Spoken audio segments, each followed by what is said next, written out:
I love the internet because it allows me to bring you my content and means that knowledge really is at all of our fingertips. But as you true crime addicts know, the cybersphere has a dark side too, meaning that hackers and malicious websites are constantly a threat to your privacy. Fortunately, because I'm a really nice person, I have a solution for this very issue, courtesy of my sponsor for today's video, CYBERGHOST VPN. Every single one of you needs a VPN in your life. It stands for Virtual Private Network. I know, who knew? I am actually some kind of tech genius, imparting my learned skills to you. On a more serious level, with CYBERGHOST VPN, all of your traffic goes through a secure VPN tunnel. Your IP address is hidden, and that means that your data is also encrypted. CYBERGHOST VPN is also conveniently available for all platforms, so Windows, Mac OS, Android, iOS, and many, many others. They have a strict, and I mean it's very strict, no logs policy, and that means that literally no one in the whole universe except for you will know about your online activity. It is so strict that not even CYBERGHOST will know what you've got up to, which I guess means that you will literally become a cyberghost. With one subscription, you can protect up to 7 devices at a time, which means that you should be quite popular with your friends and family because you can share it with them. And obviously that's going to make it more cost effective. And if that has not convinced you enough, which I genuinely think it should have, well, CYBERGHOST is throwing a 45-day money-back guarantee along with 24/7 customer support into this offer. So literally everything is risk-free, which in today's age is unusual. Now, you guys all know how much I love a bargain. It goes with the territory when you come from the north of England. So I am made up to be able to tell you that CYBERGHOST VPN has given me their best deal ever. I feel like I need a drum roll with that. Basically, it's going to be £1.70 a month, plus you get 4 months free, which is 83% off. I may be awful at maths, but I know that that is a lot. When you subscribe to CYBERGHOST VPN, you get lots of other extra bits and pieces. You sneakily get to watch geo-restricted content. That means that your geography won't ruin your viewing pleasure. You can even access blocked libraries of over 40 streaming services like Netflix, Hulu, Amazon Prime, Disney Plus, and many more. Imagine all the extra box sets that you can consume. Pick up this awesome offer available just to my subscribers. You lovely family of subscribers, you. It's located in the pinned comment below as well as the description. Start protecting yourself today. Share it with your family. Become a really popular member of your friend group.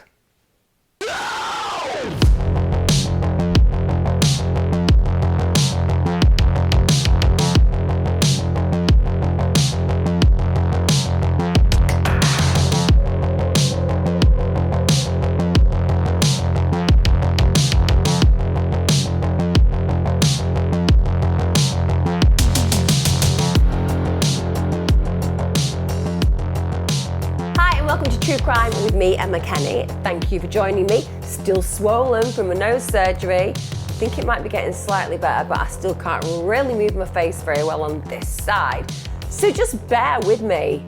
All my usual subs and viewers, thank you for being very sympathetic and empathetic to my face. If you're new here, sorry for that, but I feel like my YouTube's a little bit of a family. So if you haven't been here and seen me talking before, well, I release crime content on a Wednesday and a Sunday religiously. Crime and consistency is my catchphrase. Also, had major nose surgery a few weeks ago, and this is the result.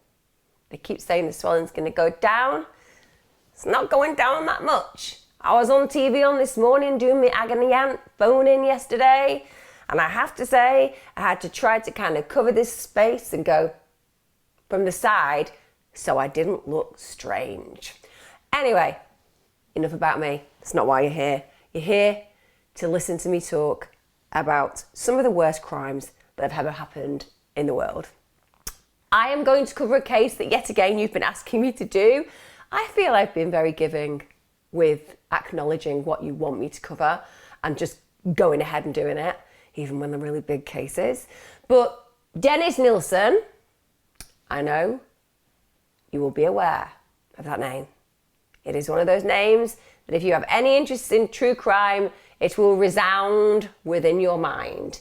Because even though he's not quite Ted Bundy as far as being, shall we say, given the Hollywood treatment, he's certainly been somebody who has been televised in dramas, and there have been documentaries on him.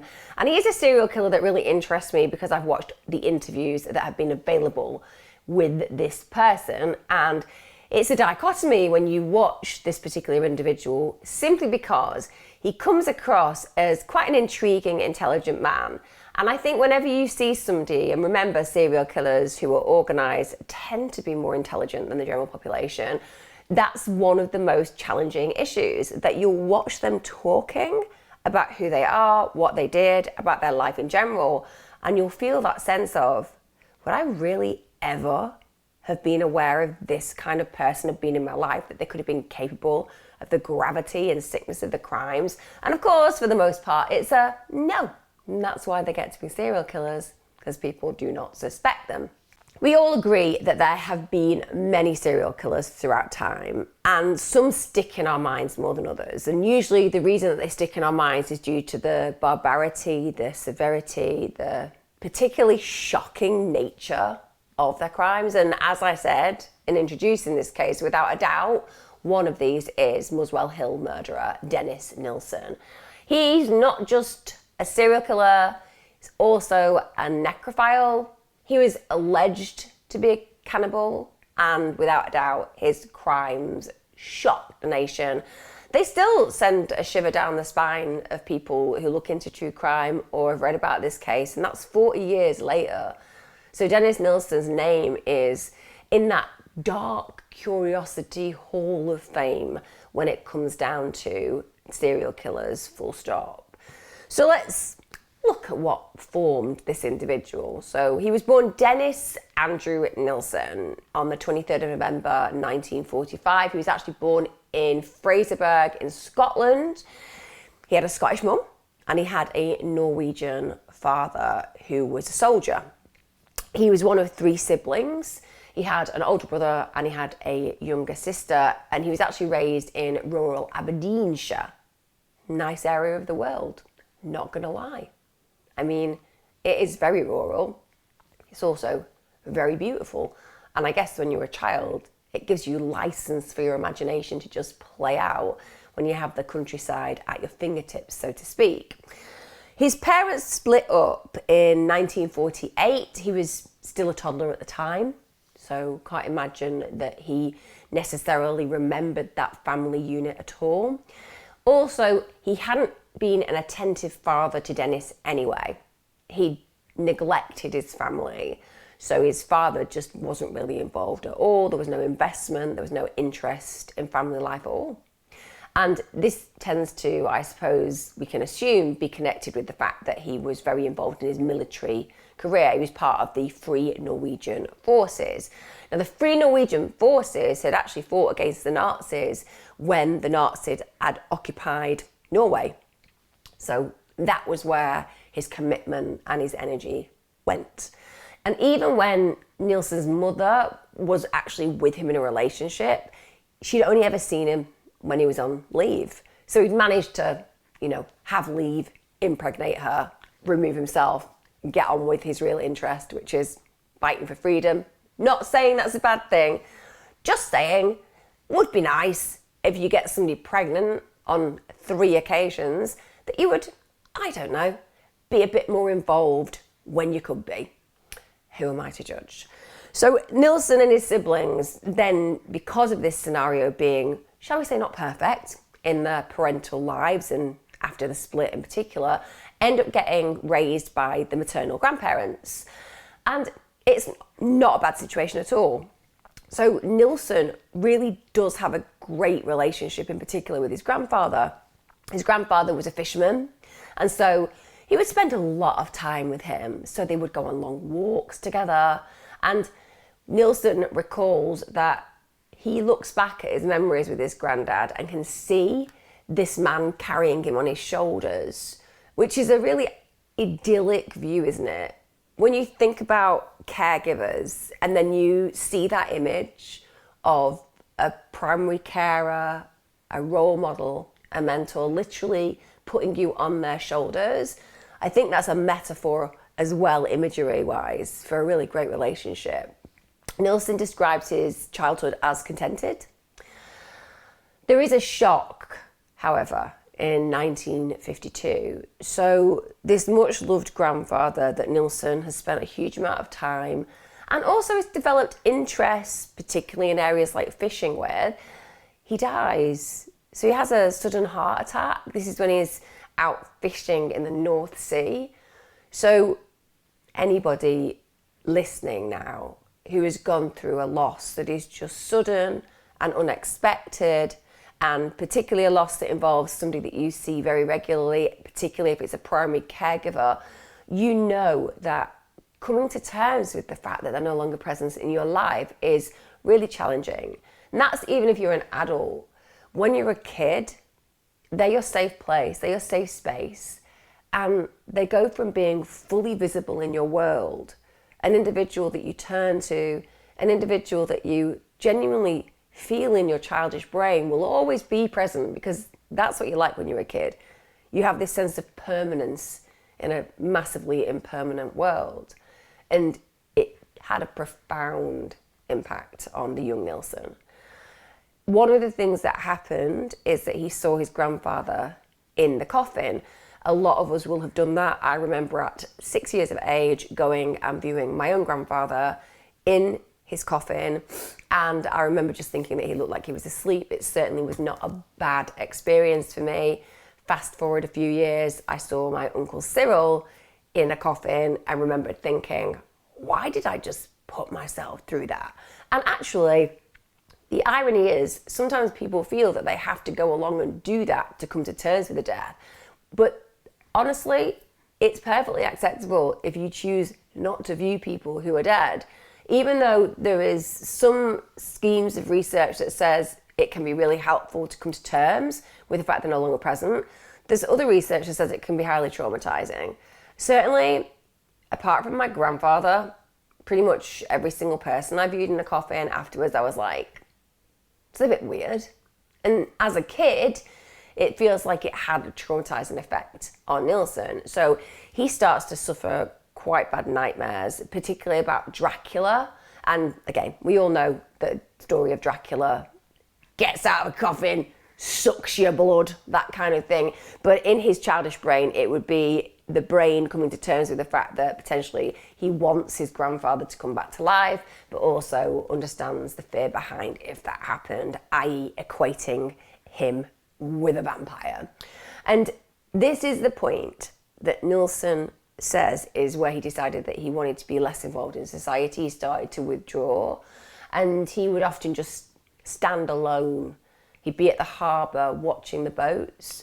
I guess the sea connected him with his grandfather, and also the fact that his grandfather had been out fishing when he died. The coming to terms with the fact that your family member is never coming home is nigh impossible to wrap your head around. So psychologically, to place yourself in a position where you're looking out at the very place that would have been bringing back that loved family member makes sense. The fact that he is kind of reassuring himself that there's still that connection, and also reaffirming that Grandad is not coming home. They are psychologically in context with how lots of people manage these kind of losses. His family noted that he did seem to withdraw even from them. And one of the things that he struggled with was affection. So even though he wanted it, and he felt really jealous because he would see his siblings getting the attention and he would want that attention. And he noted how close his siblings were to each other, and he was jealous of that, but he didn't allow himself to extend into those relationships himself.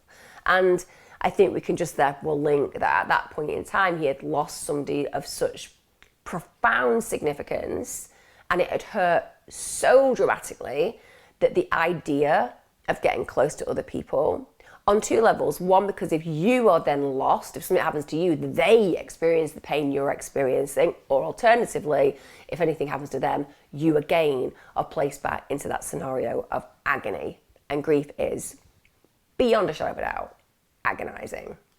Then we get to the age of 10, and it's at this point that he has a really near-death experience. So he's on the beach, and he's in the sea, and he almost drowns. Interesting that he almost drowns as well, because we're going to talk a little bit later on about the nature of some of his crimes. And his experience of drowning is that after he panics, which you would, I'm drowning, hardly going to be like, just going to relax and let this happen.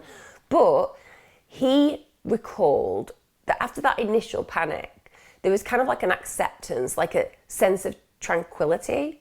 And this convinced him that his grandfather was going to rescue him. So he kind of stops fighting it. And I've read quite a lot about people who've had NDEs, near-death experiences, and particularly the ones who've nearly drowned often talk about this sense of giving up the fight. So stopping fighting what they see as the inevitable and accepting death. And in doing so, this ultimate sense of peace becoming part of their experience. And he absolutely connects with a very similar story. Now, the fact that he says that he thinks his grandfather is going to rescue him, on one level we can say, well, actually he did get rescued. He was saved by another boy who pulls him from the water to safety. But arguably, I think in that moment, he's also demonstrating this connection with Grandad, and maybe Grandad's going to come and get him, i.e. take him with him. And probably, as a child who'd gone through such an enormous loss, in the chaos of nearly drowning, seeking the reassurance of the caregiver that meant so much to him and hoping that he would come and collect him, whether that was to save him in this life or take him to the next, it makes sense. So he then experiences a change in the family dynamic. So his mum gets married again. This time she's married to a builder. And Nilsen and his siblings move into a flat with the mother, with the stepfather. And mum and stepfather then go on to have 4 more children. So his family expands significantly on one level. That creates a bit of chaos. Again, we can argue attentionally there's going to be issues. But I suppose what we could also note is that if he's withdrawing away from his family and he isn't really spending a lot of time getting any affection and attention, that may have been more noted, as it has been in the past, but more noted as he's growing up, if there weren't lots more kids. But with the distraction and busyness of a household with lots of new children into the equation, it's going to allow him to disappear emotionally more and more and more without people necessarily having the time to firstly notice or secondly do anything about it and intervene. Now, his stepfather, this builder that his mum marries, he's a real disciplinarian. Nilsen does not like him. First of all, as we wouldn't, you get this strange man walking into your life and being like, all right, I'm dad now, and this is how my home is going to run. You're going to want to kick back about it. But he comes to respect him. And that, again, evidences that whilst he might have been a little bit on the strict side, he certainly didn't exhibit traits and behaviours that meant that Nilsen considered him an abuser. Instead, it leads to him understanding why he runs the household that way, and he connects with that and respects it. The family, when Nilsen is 10, all moved to Stricken in Aberdeenshire. So we've had quite a lot of transitions, but this isn't transitions that are leading to a terrible place. These are transitions that tend to have more positive outcomes. So yes, he's lost his grandfather and that's tragic and awful, but he's got this new stepdad who's really creating boundaries and making his mum clearly happy, and a new family expanding. So we're not seeing like high level trauma and abuse. But Nilsen's life does start to get what I would consider emotionally complicated and complex in his teens, because he realizes he's gay. And even though in 2022, a lot of people, not everyone, because we have to be really honest, there are countries all over the world where if you are a human being who recognises that you want to have a relationship with the same gender, your life is put under threat. So this bizarre idea that everyone, everywhere is totally cool with whether you're gay or not is just a myth. But in the UK, in the Western world, on the whole, not everywhere, on the whole, people are accepting, rightfully so, that whoever you fancy, up to you, as long as they're consenting, and good luck. But it wasn't like that.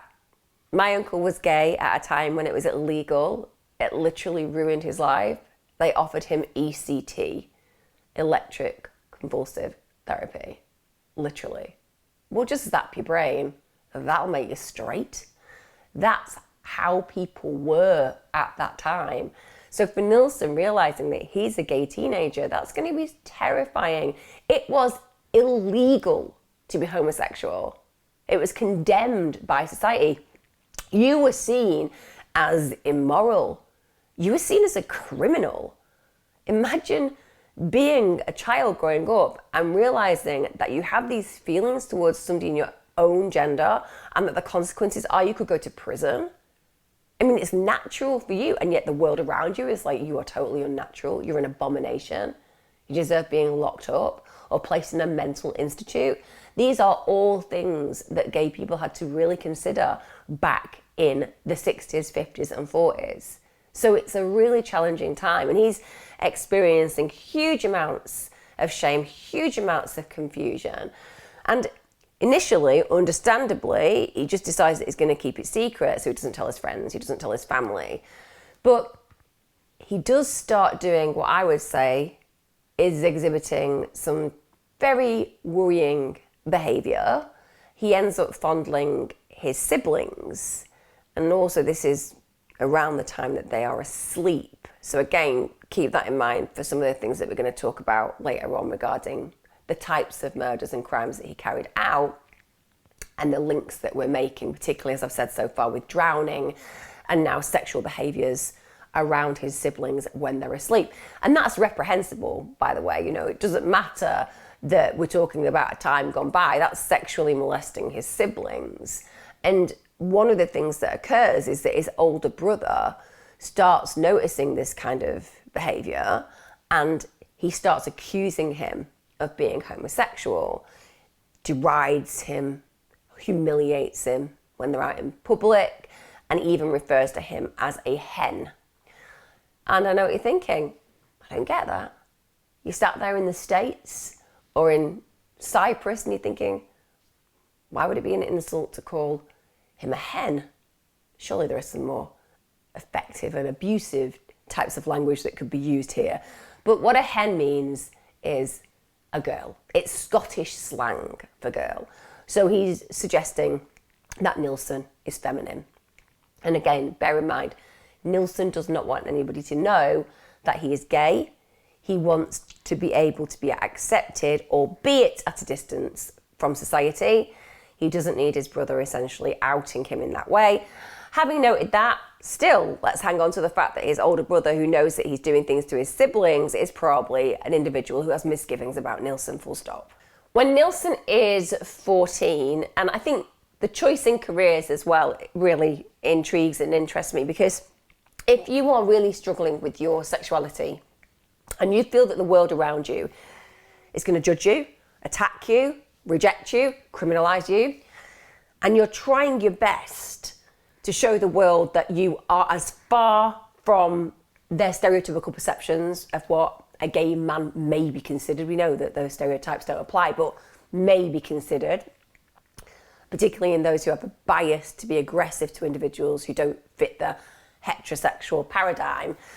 You're going to look for a job that exhibits your maleness. And he goes and joins the Army Cadet Force. So that's age 14. It's in September of 1961. Part of this as well is because he wants to escape his really rural life in Scotland. He wants to have a bigger life. And his family were considered at the time quite poor. They didn't have a lot of money. So he wants to better himself. He enlists for 9 years and he really enjoyed it. He loved the travel associated with his role. He enjoyed the new world that he was able to see. And he doesn't reveal his homosexuality to the other cadets. And he becomes extremely concerned that there may be a point where they discover that he is gay. And he goes as far as taking showers by himself. He doesn't want to get an erection in front of the other men. And that's key as well, because even, let's say if he did, in the showers with other guys, well, guys are used to that kind of stuff. You know, they get hard-ons at inappropriate moments. It's just part of being male, isn't it? You guys understand that who are listening.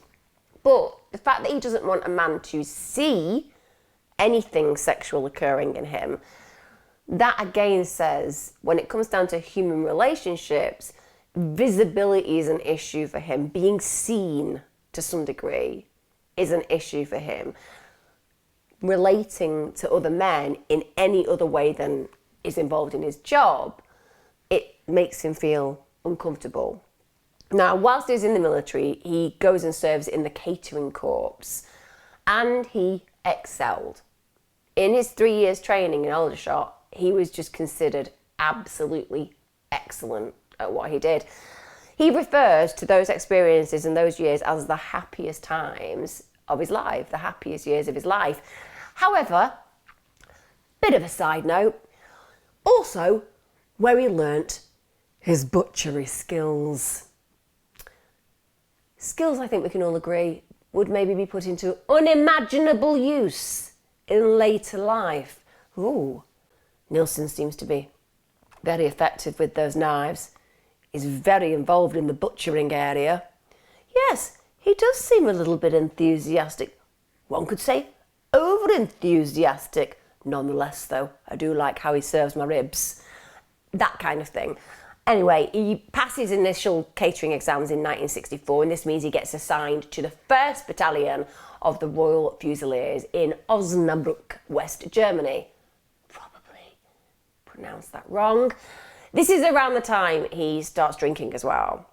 Now, he said the reason that he started drinking was because of his shyness. Don't doubt that for 1 minute.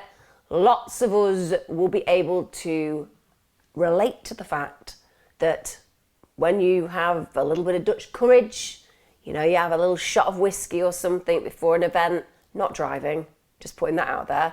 Don't have a shot before driving if you're nervous. It will backfire and go horribly wrong. But certainly in those circumstances, like you've got a social event and you're like panicking about who you're going to talk to, somebody hands you a glass of champagne, you down it, and all of a sudden you're like, I'll just talk to anybody. There's a balance though, isn't there? There is a balance. Small amount to drink gives you Dutch courage. Large amount drink, you wake up in a hotel the next day fully clothed wondering how you got there. I mean, obviously I'm not talking about personal experience or anything. Anyway, he has an issue with those boundaries. So he gets really drunk quite a lot. And this incident occurs that undoubtedly was something that influenced the creation of a future killer, basically, a future serial killer. So he and one of his German colleagues, they just get absolutely drunk beyond reason. And Nilsen passes out at his colleague's flat. Nothing sexual happens between them at all. He is just utterly wasted and essentially goes unconscious. However, when Nilsen wakes up on the floor, it leads to this erotic fantasy.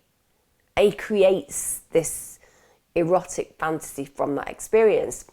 And it seems like at this point, Nilsen starts to get obsessed with the idea of this young, slim, gay sexual partner, but not a sexual partner as you or I would wish, you know, not somebody who's engaged, not somebody who's, you know, really enjoying the experience with you, but this completely passive, unconscious, or even dead partner.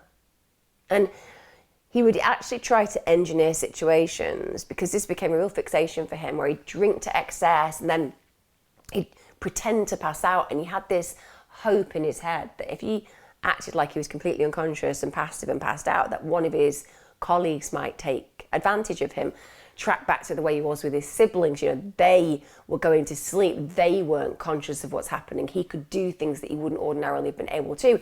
And he's actually hoping, willing, wishing for this to happen. And this obsession with the idea of this absolute, complete passivity, that, in my opinion, and certainly from the evidence and research that I've read, that is what leads to deadly consequences down the line. So even though he's in a really successful place, you know, he's got good friends, he's having fun with colleagues, he's living a life of travel, all things are adding up to a positive transition in Nilsen's life. Remember, he'd really withdrawn from society when his granddad had died, and now here he is back in it, fully engaged, enjoying his life. But these occasions have changed something in his psyche. We talk, don't we, about the ingredients list of possibility and how a serial killer is activated. The alcohol, that plays a big part. We know that in lots of serial killers' backgrounds, they have dependency issues or high level use of recreational drugs and alcohol. These experiences of connecting sexual understanding of what stimulates him with something that's completely outside the realms of what would be considered appropriate, i.e. somebody unconscious, all the while suppressing his sexuality, all the while trying to act like a human being of acceptability, but really knowing in his mindset that there was something else going on for him. And on top of that, I think that the connection between him being a gay man and wanting an unconscious partner could also link into the fact that he doesn't feel it is acceptable to acknowledge his sexuality, and therefore if that person is asleep, or indeed if he is a victim, he is that person who is abused when he is unconscious, then he is not, shall we say, guilty of that point of being gay. Like I mentioned before, people who are watching this in the modern day, it's hard to imagine that anybody would psychologically be so distressed about their sexuality that they would even consider these kind of things. But certainly, I think for the time set, the mindset of Nilsen is impacted greatly. And that passivity and that unconsciousness, that would lend him this belief that nobody really knew it had happened, so it didn't really count. After he passes his official catering exams, Nilsen gets assigned to the British Army in Norway. Thereafter, in 1967, he gets deployed to the state of Aden, it's now Yemen, and he serves as a cook at the Al Mansoura prison. So this is a place that housed Arab terrorists. Now, whilst he's there, unbelievably, he has like another near-death experience. Who knew that that could happen to you twice in a lifetime? But it does. He gets abducted by an Arab taxi driver, and he's actually shoved in the boot of the car. So he knows his life is absolutely in danger. He would be unsure of what was going to play out. Wasn't going to be good. Usually, taxi driver, you know, they whack the clock on, you get in, you tell them where you want to go. Sometimes they go the long route just so they can charge you more. But nonetheless, if they put you in the boot, one can assume you're not going to be dropped off at the destination of your choice. But he's clever. Nilsen is clever, I'll give him that. And he arms himself. So the taxi driver, who may have felt he was quite clever, removing Nilsen in this way and kidnapping him, probably shouldn't have put him in a boot where there was a jack handle, because obviously Nilsen's like, oh, what is this really heavy metal object? Maybe I shall appropriate this to smack the abductor in the face. So as soon as this taxi driver opens the boot, he just smacks him around the head with it and knocks him unconscious. So that doesn't end well for said taxi driver. Life lesson: don't kidnap people, and certainly don't kidnap people and arm them. In fact, to just go back to my first point, don't kidnap people. But that would have been really, really scary, and I'm sure that would have made him question his own mortality in those moments. Although I always think that if you've had near-death experiences and you've had to question your mortality, it makes it more significant. You know, your survival becomes more significant. The emphasis on other people's life and meaning becomes more significant because you almost had it snatched away, but it doesn't feel like Nilsen connects with this. Also, at 21, he's in the same place that I'm talking about now. So he's in Yemen, essentially. He loses his virginity at 21 years of age. But it's really off the way that he does this. It's beyond inappropriate. There's this young Arab rent boy, and he's been known to sleep with some of the officers. He was 12, around 12 years of age. So unbelievably young. And apparently when he was connecting with these officers, shall we say, he would just beg them to take him back to England. This is, at 21, Nilsen's first real sexual experience, and it's his first experience of homosexual intercourse with a child. Now, in the UK, at this point, homosexuality is no longer illegal, so it had been legalised that very year that he loses his virginity in the UK. So he couldn't have been done for that, but he could absolutely and rightfully have been done for having sex with a child who can't consent. It's unbelievable that his mindset was warped enough to believe that a 12-year-old child was fair game, so to speak. Again, introduces us to those lack of sexual boundaries that Nilsen clearly had. And it introduces us to the predatory nature as well, doesn't it? Because anybody with an ounce of brain power knows that a 12-year-old kid is just that, a 12-year-old kid, not a sexual being, certainly not somebody that should be abused in this way. It's during this time that his fantasy about that passive sexual partner that I was talking about increases. But he doesn't have a sexual partner at this moment in time. He's on his own. So he starts using a mirror as his connection sexually. So he would basically place his body in a position that looks like kind of a prone body in the mirror. And during this experience and exercise and fantasy, he would imagine that he was both the passive and the dominant role. So the mirror serves that purpose.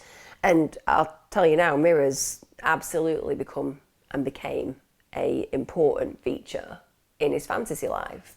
They are something that helps him manifest the relationships that he can't achieve, and he uses them in a way that is very sexually motivated. Mirrors are a place that he can escape at will.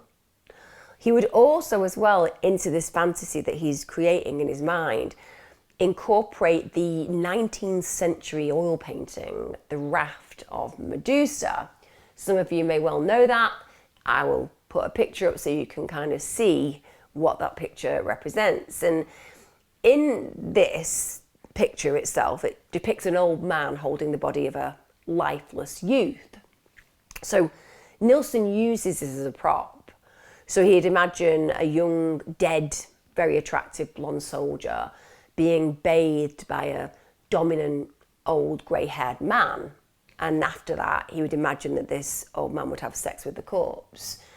By the way, that image that I'm just talking about, down the line, kind of chillingly recreates it. He moves around, as you would imagine, in his position, and on a later deployment, which is in West Berlin, Nilsen has his first sexual experience with a woman. Who knew? I certainly didn't. Yeah, he has a relationship, stroke, a momentary encounter with a prostitute. And you might be surprised when I tell you this. He didn't enjoy the experience, considered it overrated and depressing. We've all been there, haven't we?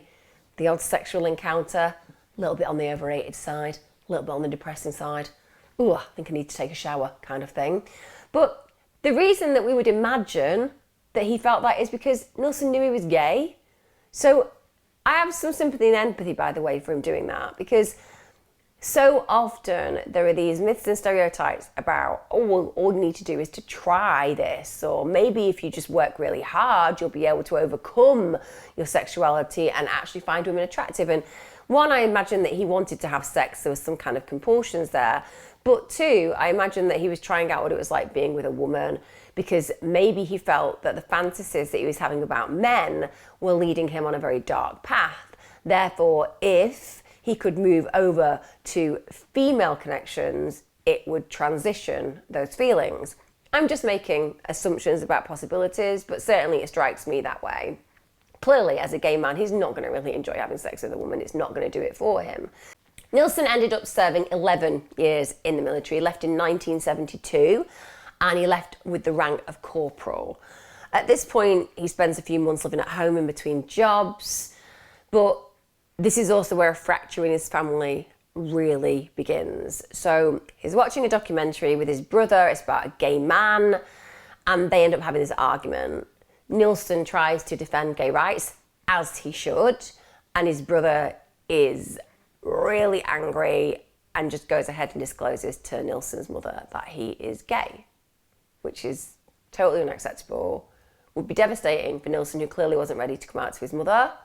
And the result was that he never actually spoke to his brother again after that incident, and actually had very little contact with the rest of his family from that point on.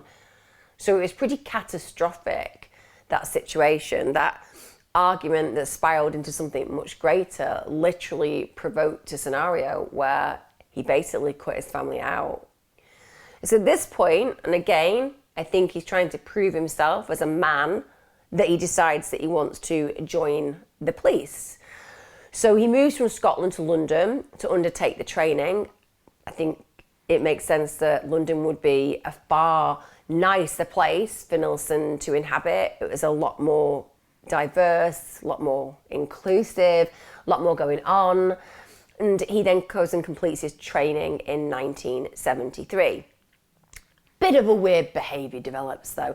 This is the point where I'm always like, I don't know about you, but if I was training anybody, I expect them to have particular insights into what they think they may like. No, it's important. Work with a guy on my Patreon who does podcasts with me, Undercover Cop. They said to him he'd either make a great cop or a great villain. He made a great cop, but he always showed a penchant early on that he wanted to kind of do that work. Brilliant. Somebody shows that, you're going to certainly help them go down that direction and support them. But if I was training somebody, throwing it out there, who apparently during police training becomes obsessed with visiting the morgue and viewing autopsied bodies, I'd probably be like, anybody else noted that Nilsen's a bit of a wrong'un? Seems to have a really interested view on dead bodies, and I don't know, he likes hanging around the morgue instead of going to the pub with us. Is it just me? Just me? You know, at the end of the day, we're being shown something, aren't we, in his behaviour there? The fact that he's getting something from watching these dead bodies, and in particular, the autopsied bodies during this time. It wasn't easy for him in the police. The change of career was difficult, and he really missed the camaraderie, the companionship that he had in the military. He felt very lonely in his police work. And we already know that he drank heavily whilst he was in the forces, but the way he starts self-medicating is with alcohol. He's drinking alone at night. And this loneliness means that he wants some kind of connections.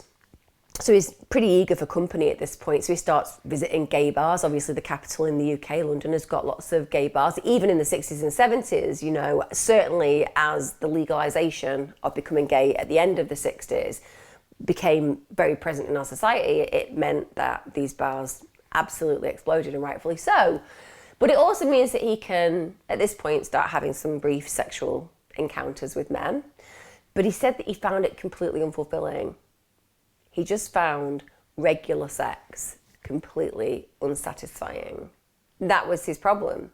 Even though he could legally have sex with men, willingly, on their part, have sex with him, it just didn't do it for him.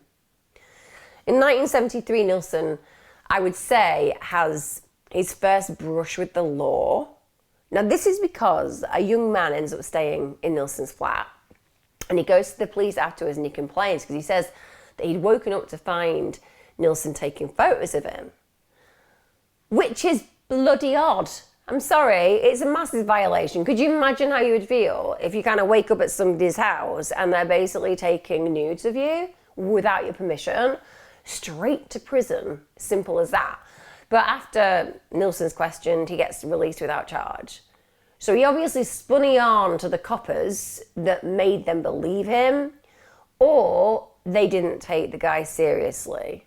And it's their word against Nilsen's, isn't it? And we know that Nilsen's got a pretty outstanding background when you look at him career-wise, so he's probably not going to be standing out. And remember, at the end of the day, he's been in the police force, so he's going to have some bias afforded him because of his job in the police. He only lasts in the police a year. So it just doesn't work out for him at all. He gets a job at this point as a civil servant, and he ends up working at a job centre on Denmark Road, London. He actually remains in this job for the next decade. So he's good at being consistent, at least in his career. You know, he can carry out his objectives and he can be a member of staff that doesn't stand out to a point where they're problematic. He ends up reaching executive officer. His colleagues said that even though he was there for a decade, he was a real loner. Also, his attendance was a little bit patchy. You'll be asking yourselves, why would a serial killer's attendance be a little bit patchy? Don't worry, I'll tell you. But I think you can assume he did actually make up for it quite a lot by working overtime. I think we can all agree that we know why this patchy attendance is a bit of an issue for him. It's going to become clear as we move a little bit forward in time. It's basically, of course, down to the fact he's tidying up the mess of his warped fantasies. But like I said, this patchiness was not enough to cause issue in his employment. We get to November 1975. This is when a 30-year-old Dennis Nilsen meets 20-year-old David Gallican. Now, he actually, as in Nilsen, intervenes when he sees this young man being threatened outside the pub. This moment, he gets chatting with him, is able to establish that he's gay and that he's also living in a hostel. Bizarrely, in a very short amount of time, the pair decide that they're going to get a flat together. So they move together to a vacant ground floor flat in northwest London. Just to say, I think that Nilsen going and intervening in a situation where this young man is struggling shows one side of his makeup, doesn't it? The fact that he can see something is bad and he wants to do something about it. And that's kind of in conflict with who we're going to really see, who becomes clear in the future. But the loneliness is also very present. Like, he meets this homeless guy and all of a sudden they're moving in with each other. Like, he's that desperate.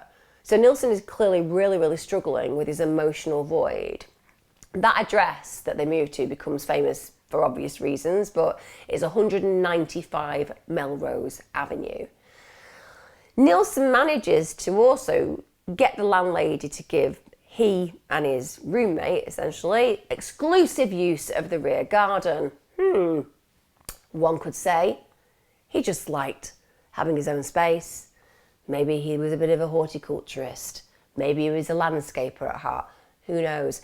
But let's just say later on, that garden's going to be used diabolically. It's when they're moving to this place that Nilsen also goes out and buys a black and white mongrel puppy. Can you believe that he bought that puppy for £1 from a pet shop and they called that puppy Bleep, as it was a sound that she made, bleep. It's quite cute, isn't it?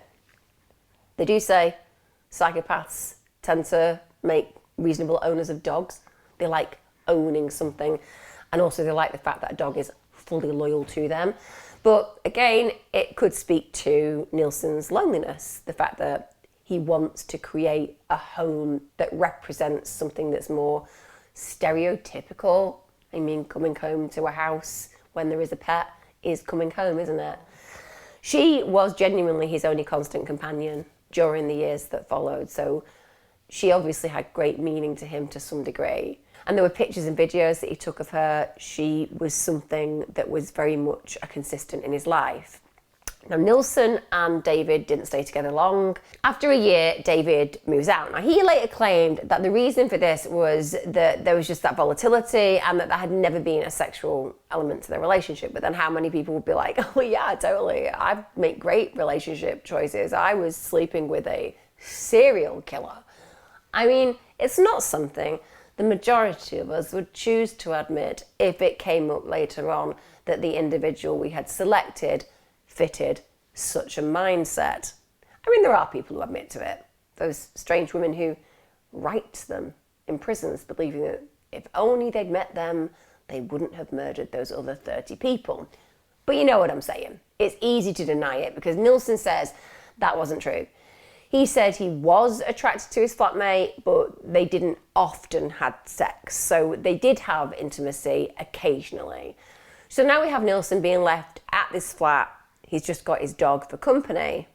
But there's something that really begins to transition in Nilsen's mind. Because it's not going to be long before he finds a very new kind of flatmate to keep him company. So a couple of years later, in 1978, young gay men in the area, they just begin disappearing. Literally disappearing without a trace. For the next few years, Nilsen is indulged in casual sex. He's having very brief relationships that don't last. And he comes to the conclusion in his mind that the reason that these relationships don't last is because he's literally not cut out to have them. And he starts to consider alternative ways of meeting his needs. So his attentions start turning and returning to those twisted fantasies that he'd had. But he moves past that. The twisted fantasies are not serving the purpose that they used to sexually for him. Now he's also connected with the fact that he doesn't feel that relationships are effective for him. They don't give him what he needs. So he's now combined this reality. I cannot get what I want from men, even though I'm gay. I feel motivated by my sexual relationships that involve passivity and unconsciousness. And suddenly, he knows what he wants to do. On the 30th of December 1978, a 33-year-old Dennis Nilsen meets 14-year-old Stephen Dean Holmes in a pub. 14. Just think about that. Yes, he's in a pub. So arguably one can say, well, Nilsen would have imagined that he was 18, but let me draw your attention back to the fact that Nilsen lost his virginity to a 12-year-old. So certainly Stephen Dean Holmes meets that level of attractiveness that Nilsen has towards individuals he's attracted to, even though it's completely inappropriate. Now, Stephen's actually been to a rock concert, and imagine being a kid in a pub, you've been to a rock concert, you're chatting to this bloke who's probably buying you drinks, you're having fun. Nilsen was quite a good communicator. You know, he's somebody who is relatively funny when you listen to him in certain interviews. So he's engaging. He works with members of the public. He knows how to build rapport very, very quickly. So he invites this kid back to his flat. And then they drink heavily. They are in a scenario now where there is a massive power imbalance. We have a child with an adult and he's plying him with alcohol. Next morning when Nilsen comes round, he has this overwhelming feeling. And this feeling tells him that he does not want Stephen to leave. He can't bear the idea of this beautiful young man leaving him. So while Stephen was asleep, he strangles him with a necktie until he's unconscious. And then he drowns him in a bucket of water. Really connects for me the fact that he had that experience of drowning and feeling peace. Does he believe that that's how he's murdering this poor defenseless child? That even though he's doing something diabolical, he's doing it in a way that he had found at that moment in time where he believed he was going to pass a sense of tranquility. Once this poor kid is dead, He bathes him. He lies on him. He masturbates twice over his dead body. It's the ultimate fulfillment of Nilsen's warped fantasy. This young, gay, slim male who's as passive as you could get. Nilsen then goes on to cohabit with Stephen's decomposing body, slept in his bed with him, and even after he realises that he's got to hide the corpse, he just places him beneath his floorboards for almost 8 months. Imagine that. Imagine living in an environment where somebody's got a dead body beneath the floorboards. And at this point, it's become too putrefied to keep. So he then takes it into the back garden and he basically puts it on a bonfire and burns it. It doesn't take Nilsen very long at all to develop a specific MO and signature when killing his victims and also dealing with the remains. Now, he's a really big drinker anyway. So he gets them into his flat, he plies them with alcohol. He's got a good tolerance level because we know that his history is being a heavy drinker. Getting somebody drunk, well, it does a few things, doesn't it? First of all, it completely lowers their defences. It makes them less able to defend themselves. They're not prepared for an attack anyway. So he has the power, he knows what he's going to do. Psychologically, he's in a far more resilient place in that moment. Then after he got them to a position where they were either, unconscious or too drunk to do anything about the situation, he would usually strangle them. That would be until they were unconscious, and then he would drown them. Apparently as well, there were points where he would let his victim come round. So they'd firstly be unconscious, they'd come out of that state, and he did that because he just liked strangling them. So he liked the power of doing it again. It's really similar to BTK, Dennis Radar, in that regard, isn't it? Once they're dead, that's when he starts the preparation of what he enjoys most. So he bathes the bodies, he shaves off any body hair. Bear in mind, that makes the body look far more prepubescent, doesn't it? Because when you're getting rid of the hair, you're getting rid of the manliness, you're getting rid of the puberty. And he just wants to constantly fulfill this fantasy of a young, passive partner. As the bodies started to decompose, or even just after the killing, if there were bruises, for example, or blemishes, he'd cover them up with makeup. He wanted to make this kind of pure body. And as the decomposition got worse, he would use this more and more. Then he would genuinely live with the bodies. So he would have them in his flat whilst he got about his business, have a chat with them, sleep in the bed with them. They would exist as corpses in his world. He was comfortable with that. And then when he needed to, he would conceal them beneath the floor. I cannot imagine how I would have responded if I had been his neighbour. Honestly, I think it would have taken the first whiff of decomposition and I would have been knocking on his door. Actually, probably I'd have been calling the police and getting them to knock on his door, because if I really thought he had dead bodies in the room, it's highly unlikely I'm just going to be wandering in and going, "What are you doing about this, Dennis?" But there's an obvious stink, isn't there? It's a horrific smell. So as the decomposition begins, every time he's in the same situation, he's got to do something about the body. So he'd get himself absolutely blind drunk before employing all the skills that he learned in the military, because he was a schooled butcher. And he disemboweled the corpses on the kitchen floor.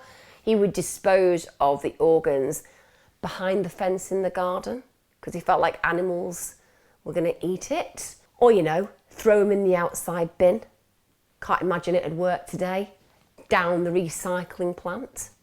Yes, got some magazines, got some cardboard. Oh, she's bought a toaster recently. That's the box for that. Is that a human heart?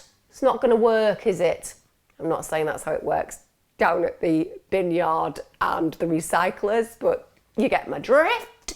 But he's not that concerned, is he, about people realising what's going on to some degree, because he doesn't think that they're going to make the connection, even if they find bits and pieces of body, as long as they're not obvious ones like legs and arms and heads, chances are people won't really know what it is and will just see it as offal, somebody throwing out meat, for example. So he cohabits with bodies, sometimes for days, sometimes for weeks. To be honest, sometimes for months. Ugh, the smell would have been grotesque. And then he dismembers the bodies and he burns them. He does admit that he did indulge in sexual acts with some of the corpses, but he says he never actually penetrated them. I don't know why he feels the need to draw that distinction. Oh my God, I mean, if you had literally been a necrophile, you would have been beyond reprehensible as a human being. But if you only masturbated over the dead corpses of the people you murdered, like, you're still an 8. But he wants again to make it poignantly and patently clear that he was not having sex with them. So he draws this line. Do we believe him? Well, probably not. He's a massive serial killer. But he does confess that he masturbated over the corpses, and it would always be between the thighs of the corpses. Nilsen was never satisfied either. He wasn't satisfied with a single kill. You know, he tasted blood. And he had this experience now of that fantasy that he played out in his head for real. So he knows what it feels like. He actually later stated he had started down the avenue of death and possession of a new kind of flatmate. He's got very dark humour, this guy, because obviously he's being sarcastic as well as honest in that situation. The new kind of flatmate, meaning the dead one. But like I said, Nilsen is quite a sarcastic character. It's one of the disarming features in his personality. It kind of catches you because you think, I don't want to even raise a smile at this whole heap of horrible human. This passivity that we're seeing more and more within his fantasy is something that he becomes utterly consumed with. Now, his next intended victim was Hong Kong student Andrew Ho. That was in the following year, in October 1979. He does manage to lure Andrew back to his flat. He's promised him sex. Once Andrew arrives, well, Nilsen tries to strangle him. This is during what he describes as a bondage play session. I'm not sure a bondage play session should ever be a bondage death session, but clearly Nilsen has a very different idea about what S&M is and BDSM per se. Anyway, this Andrew manages to escape. He reports the incident to the police. Brave boy, without a doubt. But for some bizarre reason, he decides that he's not going to press charges. Maybe it's because he doesn't want people to know. You know, maybe Andrew wasn't out and living as a gay person. Maybe his family wouldn't have accepted it, but things could have changed, couldn't they, if Andrew had gone ahead and actually seen Nilsen charged. But because he doesn't, and I'm not blaming Andrew Ho, it's not his fault that he happened upon this dreadful human being, but certainly sliding doors moment, isn't it? Because he doesn't press charges, it means that Nilsen is absolutely free to pursue these unbelievably warped fantasies. Now, it's the same year, 3rd of December 1979, he lures Canadian student Kenneth Ockenden back to his flat. Also noted, he's connecting with people who it's going to be difficult support-wise to have them identified as missing. Because if, for example, you're a student from another country, it's going to take time, in the 70s in particular, for your family to realise that there is a problem, thus creating distance between the individual who's committed the crime and the witnesses who've seen that individual, and so on and so forth. It makes it difficult to piece together how this individual has disappeared. So he's cunning with the kind of individuals that he's connecting with. Now, even though Kenneth was actually on a tour of England visiting his relatives, which means that the likelihood is they're going to know he hasn't come home, like I said, ultimately, when he would have connected with Nilsen, without a doubt, I think that Nilsen would have been attracted to the fact that, one, he was a bit exotic, but secondly, that he would have seen him as a traveller, thus less connected to people in the UK. So they go sightseeing for the day, which just feels bizarre, but again, shows you how quick Nilsen is at building rapport. Then, of course, he persuades Kenneth to go back to his flat for dinner and for drinks. As soon as they get back there, he starts plying Kenneth with lots of alcohol as part of his standard MO.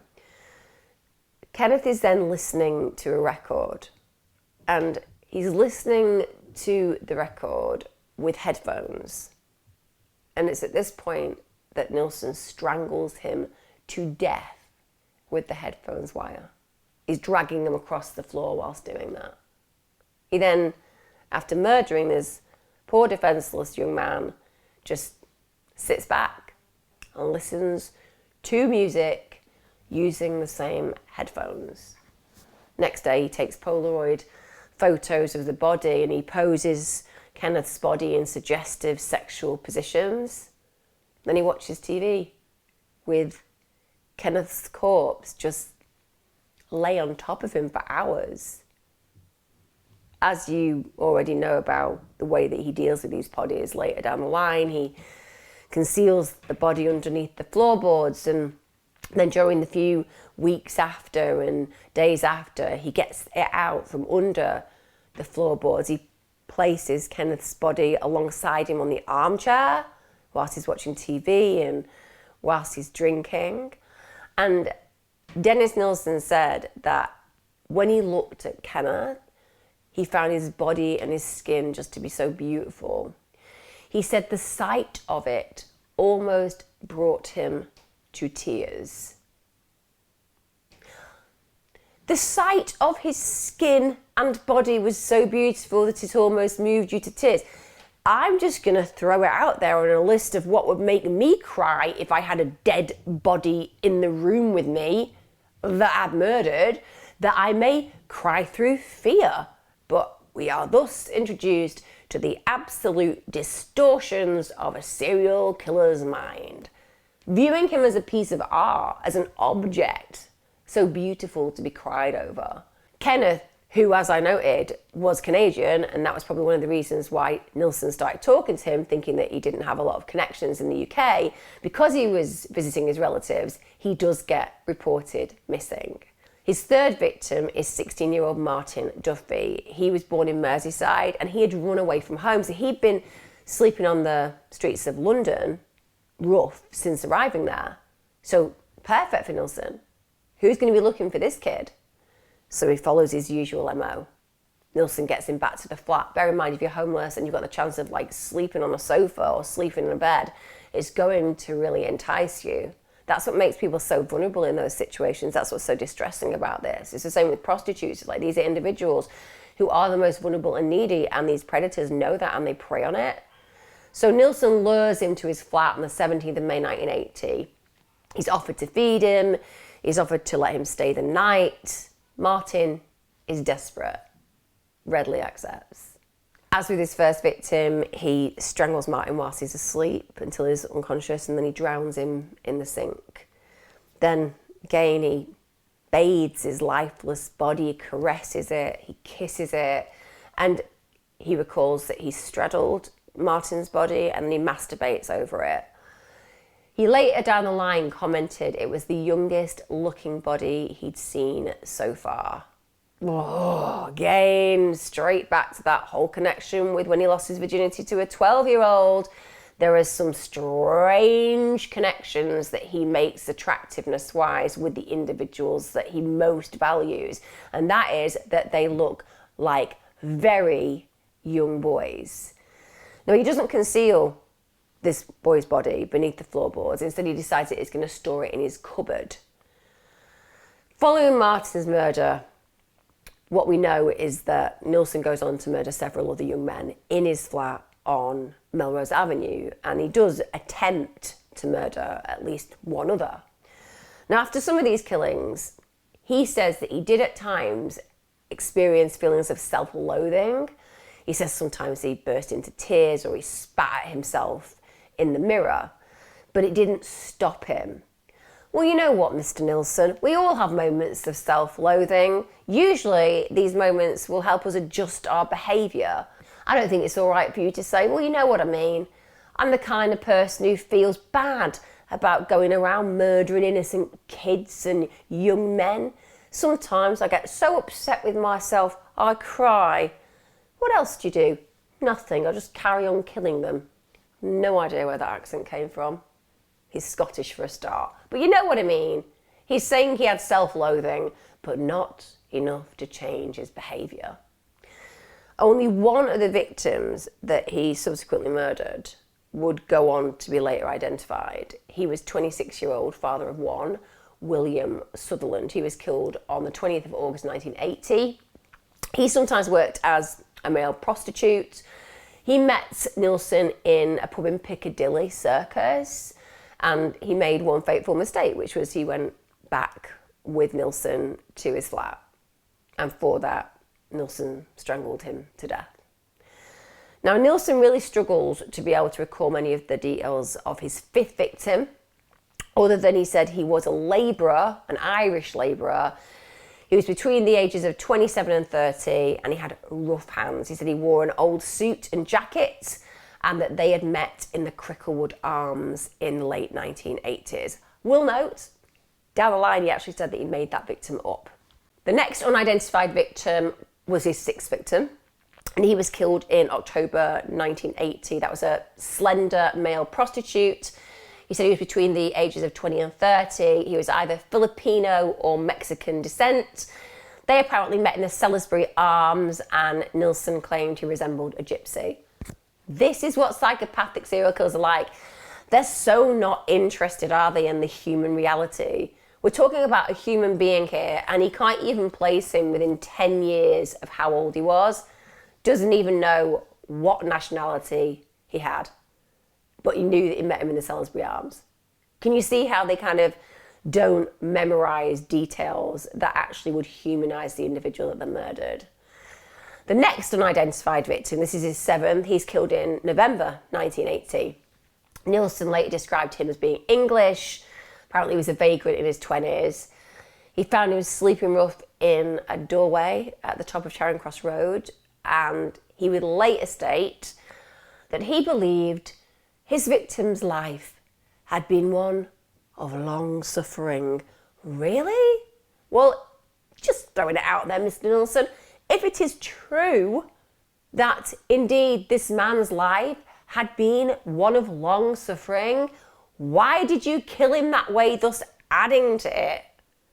And Nilsen described killing him as being as easy as taking candy from a baby, thus meaning that Dennis Nilsen had never had any interactions with a baby, because as a mother, if your baby has candy and you remove the candy from the baby, all hell breaks loose, literally, to the point where you probably run off and you get an even bigger candy whilst apologising to said baby. But we can all see that he's saying this person was so vulnerable, it was really easy to get him back and murder him. And he's going for these very, very vulnerable people, isn't he? Who aren't going to have family members knocking on doors asking where their loved one is. Also in November 1980, so just think about this time frame, he is really picking up speed, isn't he, with his killings. Nilsen actually attempts to kill Douglas Stewart. So Douglas Stewart has gone back to Nilsen's flat and is fallen asleep in there. He wakes up in absolute horror to find that his ankles have been bound to a chair. Nilsen's straddling him at this point and he's strangling him with a tie. He's pressing his knee into his chest. Fortunately though, Douglas manages to overpower Nilsen. According to Douglas, at this point where he's woken up with this man trying to murder him, he's managed to overpower him, he hears Nilsen shout really loudly, "Take my money." In that moment, Nilsen, who you'd imagine would be blindsided by this attack and retaliation on him, instead of reacting, all he's thinking about is formulating a lie so that his neighbours can hear that he's the one being attacked. Now, in spite of this, Douglas reports the incident to the police, and you know what the police do? They're like, it will just be a lover's quarrel. I don't know. Was it Noddy behind that desk? Was it a children's cartoon character? I don't know. Because one can only imagine you would have to be somebody who is either very young or incredibly stupid to listen to somebody walking off the street and be like, hey, I went home to this guy's place last night. I woke up, I was tied to a chair. He was straddling me, knee in my chest, literally strangling me, managed to overpower him. He starts shouting about me stealing money, which I wasn't doing. I think he was going to kill me. I don't really know who he is. I've come straight here because I'm pretty scared, you know, that this guy is obviously a wrong 'un. And the police are like, yeah, got all those notes. Right, so we'll do some investigating. Great, thanks. Just got a report that says that there's been like a struggle for somebody's life and didn't really know the guy, and anyway, he overpowered him, escaped and came here. What should I do with it? God, these kids and the lovers' arguments. I mean, if that isn't happening 25 times a day in this station, I don't know what is. Said no professional police officer ever. Don't know what it was. Said it before. Say it again. Policing in the 70s and the 80s, a little bit on the questioning side. Anyway, that happens, nothing occurs, which means that Nilsen again can carry on killings. His next victim was killed between November and December 1980. So again, think about how quick these killings are occurring, and Nilsen describes him as being between the ages of 25 and 30 and being a long-haired hippie. Apparently they hooked up after they met in the West End after the pubs had closed. After he kills him, he keeps his body beneath the floorboards, but then he later removes the corpse, cuts it into 3 pieces, and then places the parts in plastic bags, puts them back under the floorboards. Just saying, if you've got rotting flesh, you don't want to be putting them in plastic bags because one, it speeds up the decomposition, and secondly, it stinks like unbelievably badly. But anyway, this is what he does. I will note again, this is a victim that Nilsen said he actually made up, that he didn't actually kill. He was just describing this to the police because he felt they wanted to know more about stuff, so he just kind of agreed to tell them things that he said they wanted to hear. So whether this is true, we're never going to know. Wasn't far into 1981 that Nilsen now claims his 9th victim. This is the 4th of January. Nilsen described him as an 18-year-old blue-eyed Scot. He said he was wearing a tracksuit top and trainers, that he'd met him in the Golden Lion pub in Soho. This young man makes the fateful error of going back to Nilsen's flat and gets involved in a drinking contest. So clearly would have been completely inebriated. Nilsen takes advantage and kills him.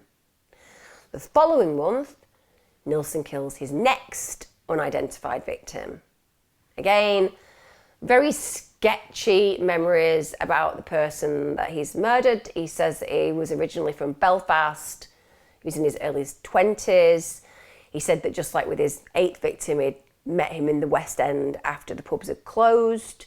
And again, like the first victim, he said that he'd strangled him with a necktie and then stored his body beneath the floorboards. Now we get to April 1981.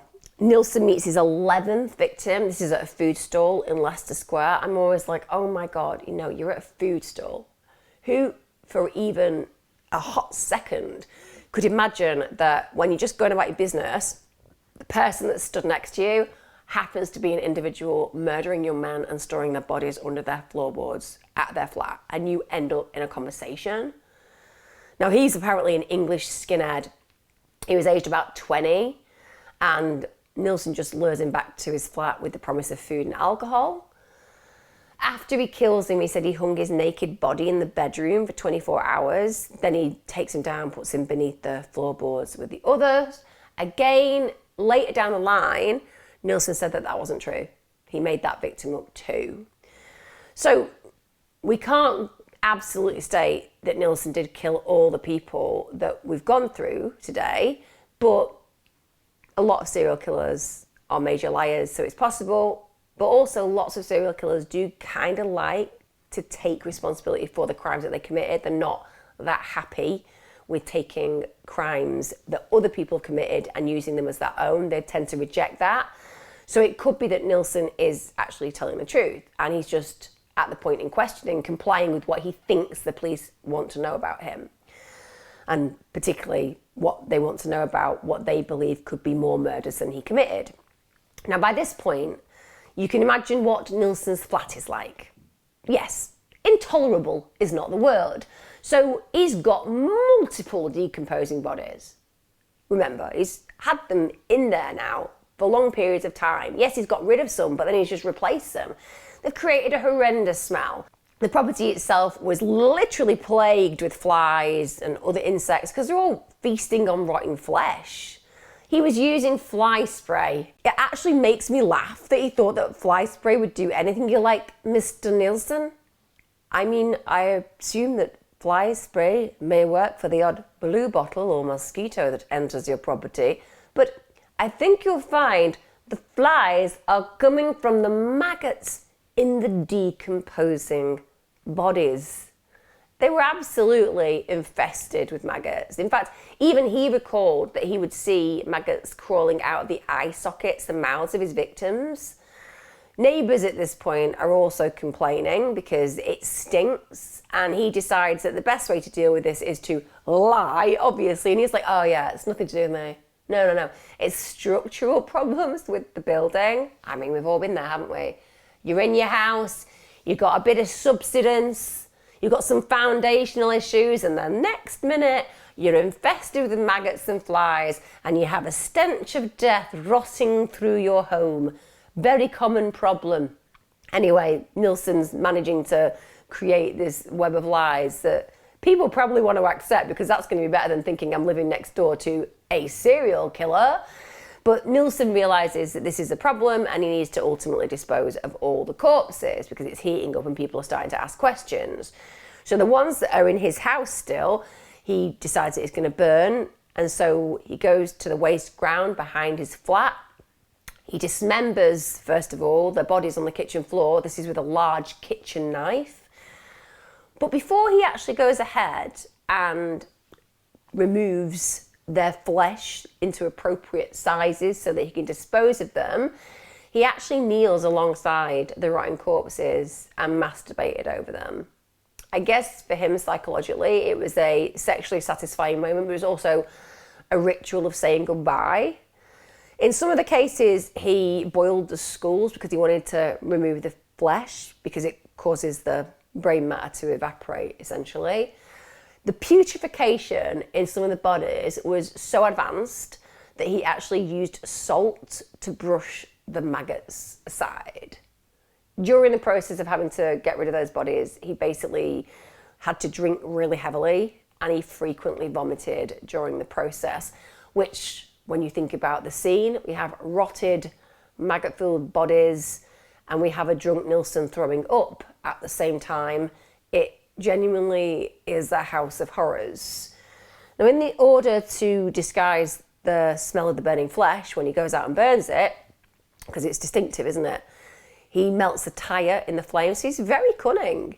He knows that it's going to draw attention if people can kind of smell meat cooking, because that's what you would smell. You know, why is Dennis in the back garden with essential flesh being burnt? I mean, that's a terrible barbecue right there. So he uses a melted tyre.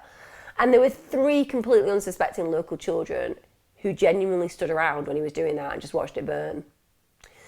He then goes through the debris of what's left. He checks for any remains in the fire. He does find a skull, and at that point he just smashes it to pieces with a rake. So he feels like he's solved that problem. But now he's back in his flat alone. And he doesn't like that. He doesn't like that one tiny bit. Dennis Nilsen does not like being alone in his flat. So he decides that he needs to replace his absent, passive housemate. And so this leads to the final victim that's killed at the flat on Melrose Avenue. He's 23-year-old Malcolm Barlow. Malcolm had a really hard life. He was an orphan. He had grown up mostly in care. Also, he was quite a severe epileptic. In fact, and this is just unbelievable when you actually consider the bad luck that Malcolm is afforded in this situation. He has suffered a really bad reaction to his meds and he's slumped against a wall, and this is when Nilsen finds him. So at this point, Nilsen summons up medical help for him, making sure that he's attended to by the hospital. Malcolm is so grateful. Bear in mind, this young man who's had a really hard life, who's been in and out of care, who's been struggling and has some medical issues. When Nilsen helps him, Malcolm's so moved by this that he literally goes round to Nilsen's flat to say thank you, because he's been discharged from hospital the following day. He would pay for his politeness with his life. After he plies this obviously trusting young man with alcohol, he then strangles him and then stores his body in the cupboard under the kitchen sink. Blows my mind. You know, the idea of helping him and then brutally taking his life. I mean, that should surely be cognitive dissonance. How can you have two conflicting beliefs in the same moment like this? You saved him and now you're murdering him. We get to mid-1981. Nilsen's landlord comes around and is like, we need to renovate your ground floor apartment. Arguably, if I was living somewhere and the landlord came around and was like, Emma, do you know what I need to do? I need to completely redo your place. I need you to move out so I can redecorate it. It's going to be beautiful when you move back in. I would be like, thank you. You're a great landlord. But no, Nilsen, unsurprisingly, is a little bit like, I like it the way it is. I don't know about you, Dennis, but it smells really bad and there seems to be quite a lot of flies around. I like it. It's how I like it. It's rustic. It's rustic. It's a little bit of the outside indoors. So he's very resistant, to the point where the landlord is like, I'll give you £1,000 to vacate the property. So now Nilsen's like, okay, get £1,000. Maybe I will leave. I do feel very sorry for that landlord. I'm not sure that he needed to pay that money to Nilsen, but nonetheless, very generous indeed. So he takes the money, but obviously has to dispose of Malcolm's body. As before, he dismembers it, then he burns it. So he's got this MO, we know how he has cultivated it, it's worked for him before, so why would he change it? It's at this point that Nilsen moves to an attic flat at 23 Cranley Gardens in Muswell Hill. It's a really lovely, very unaffordable, if you're me, district of London. And of course, it doesn't take long at all. He gets back to his murderous activities. He lures 23-year-old John Howlett back to his flat. This is after he's met him in a pub near Leicester Square. This is kind of how he procures people, isn't he? John apparently awoke whilst Nilsen was actually strangling him, and he fights back. He even attempts to strangle Nilsen. And Nilsen's own neck would have finger marks on it for a week. So he did believe at one point that he was going to be overpowered by John, but in the end, Nilsen actually manages to use a ligature on him, and that means that he loses consciousness. On 3 occasions, despite the fact that he's been strangled again and again, John starts breathing again. A real survival level there of just so huge.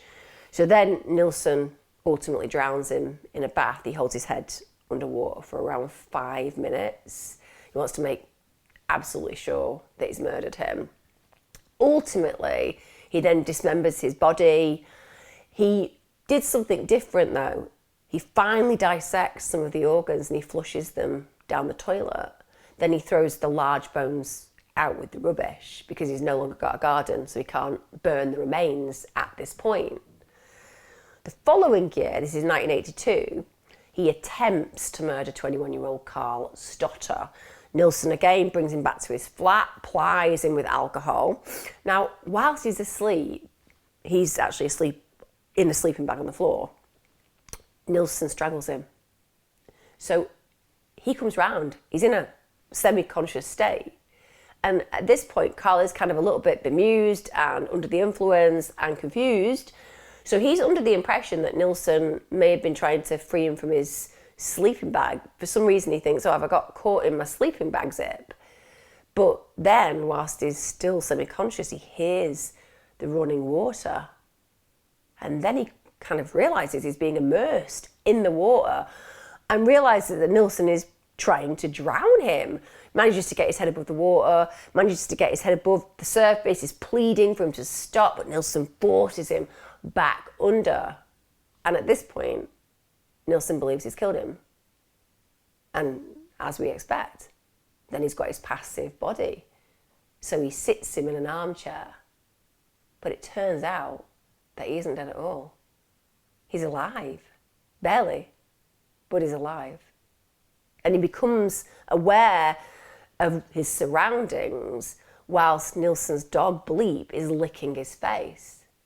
At this point, when Nilsen realises that he isn't fully dead, he then fully resuscitates him. Fully. Absolutely resuscitates him. So he's acted like God trying to murder him, and now he's acting like God trying to give him his life back? Very strange. And when he manages to fully resuscitate this man, Nilsen embraces him, tells him that he'd almost strangled himself to death with the zip of the sleeping bag.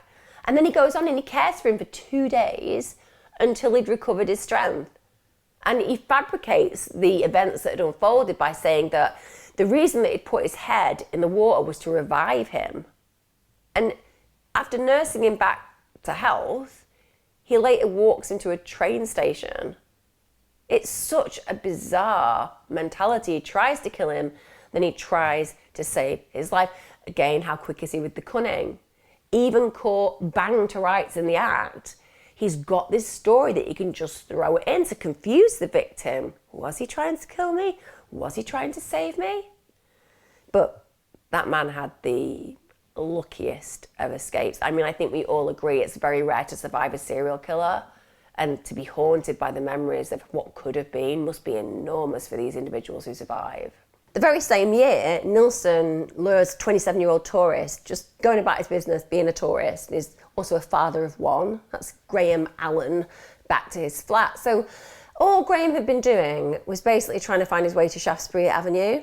And then that sliding doors moment, Nilsen just walks into his life. Also, it seems that this ability to build rapport really quickly is, again, absolutely clear. Because within moments, Nilsen's just promised him a meal, invited him back to his flat, and he goes. And Nilsen cooks him an omelette, and then whilst Graham is just eating his omelette, Nilsen strangles him with a ligature. Unbelievable. Just goes back, probably feeling really glad that he's met this nice guy. Because the thing about Dennis Nilsen is he's one of those individuals that just looks so box standard. He's not a big burly guy. So, of course, you're not necessarily thinking that you could be under any threat whatsoever. He's enjoying his omelette, thinking he's landed on his feet, and then, boom, suddenly finds himself being choked to death. Nilsen then keeps Graham's body in a bath for 3 days, and then he finally dismembers it, and he dissects the organs and flushes them down his toilet, which is a really stupid thing to do. Of course, we all know that. Clearly, Nilsen thinks that the sewers that are available are far more advanced. It's not a waste disposal unit, as in the ones you got under your sink, is it, Nilsen? And even they would get blocked up with human flesh. They actually did manage to identify Graham because they found dental records and also a healed fracture to the jawbone that matched him. So fortunately, at least his family found out what happened. Then following that incident, the year afterwards, in 1983, Nilsen kills 20-year-old heroin addict Stephen Sinclair. And what's really sad here is the fact that this man was already somebody struggling hugely. He was a self-harmer, and he'd even recently tried to kill himself by slashing his wrist. He becomes the very final victim of Dennis Nilsen, and Nilsen meets him on Oxford Street. He actually buys him a burger. Again, preys on the vulnerability.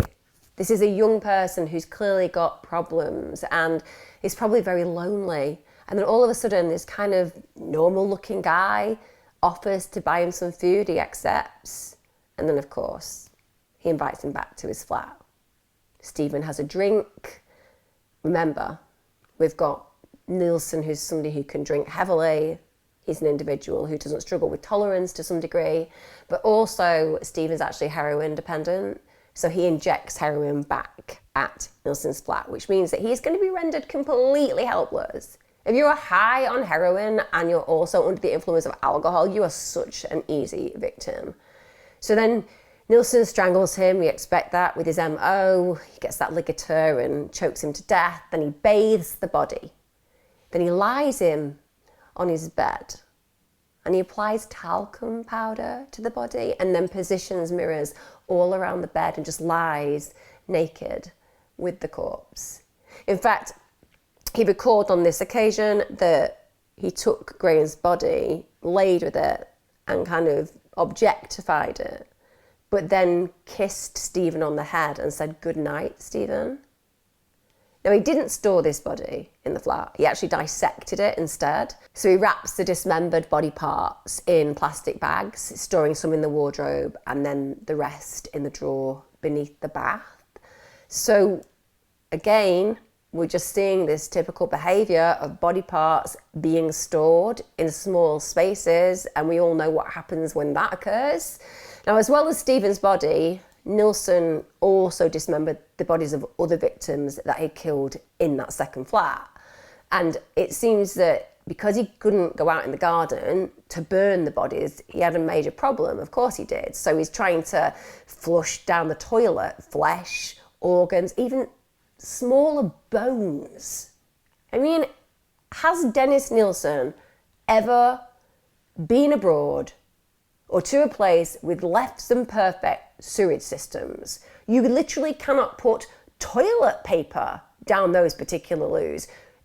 You literally have to use a bin next to the loo. That's how challenging it can be for these pipes. But, you know, going ahead and putting bones down it, I mean, it doesn't take Einstein to know we're going to have an issue. And obviously, this is where he really has his downfall, because before long, you don't have to be a plumber to realise that the pipes are going to become massively blocked. And this is because of the putrefying human remains that are in there. Now, what's really weird about this? Because again, he seems like quite a bright man, but he's also very superior and arrogant. He's been getting away with murder for a very long time. So arguably, he decides that he's unhappy with the fact that the loos are blocked, that the drains are blocked. So he's like, ugh, what on earth is going on with these toilets, honestly? All I've been doing is putting bones and body parts and flesh down there. I mean, you'd think that they'd be able to deal with that. What's going on? Somebody else must have caused a blockage here. I'm going to call the landlords. I'm going to let them know somebody needs to come over here and get this sorted out. So the letting agents basically call an emergency drainage company. Dynarod arrive. Of course they do. Dynarod are a very effective company where they come and unblock your drains quickly. A little bit more pricey than shall we say, a less franchised option, but nonetheless, Dynamo are there. And of course, Nilsen is wanting this sorted out. And lucky Michael Catron is the man who's tasked with removing the blockage. So off he goes, no doubt with his rods, being a bit of a dynamo in clearing the drain, and unfortunately makes a horrifying discovery. Yeah, finds that the drain itself appears to be clogged with human remains. He finds flesh and he finds bone. And even worse than that, the rats are gnawing at it. Literally, the rats are eating the dead body. So at this point, he's like, I have found flesh and bones in your drains. I think that this may be the root of the issue. And instantly, when Nilsen is questioned about this, he's just like, oh, you know what it looks like? It looks like someone has flushed their KFC down the toilet. That's quick thinking, isn't it? Because finger looking good KFC has bones, and of course, chicken has flesh. If you're trying to get away with it, thinking on your feet, you're like, okay, what would cause a blockage with flesh and bones? Well, okay, KFC chickens would do that. So without taking a breath, that's what he does. And he, at this moment in time, most likely thinks he's going to get away with that. But the following day, Catron, who hasn't finish the job, goes back and just notices, hang on a minute, why has somebody cleared the drain? He's there to do that job. Now that makes him super suspicious. You know, like, just think about that. I don't think the bones that I found looked like chicken wing bones, or thigh bones, or any bones that I've ever associated with a chicken at all. But now I've come back to carry on with the job, I've noticed that they've all disappeared. And whilst I do think that rats are quite good at eating flesh, I'm not sure they're very good at eating bones. So that instantly is going to get him thinking somebody has moved this on purpose.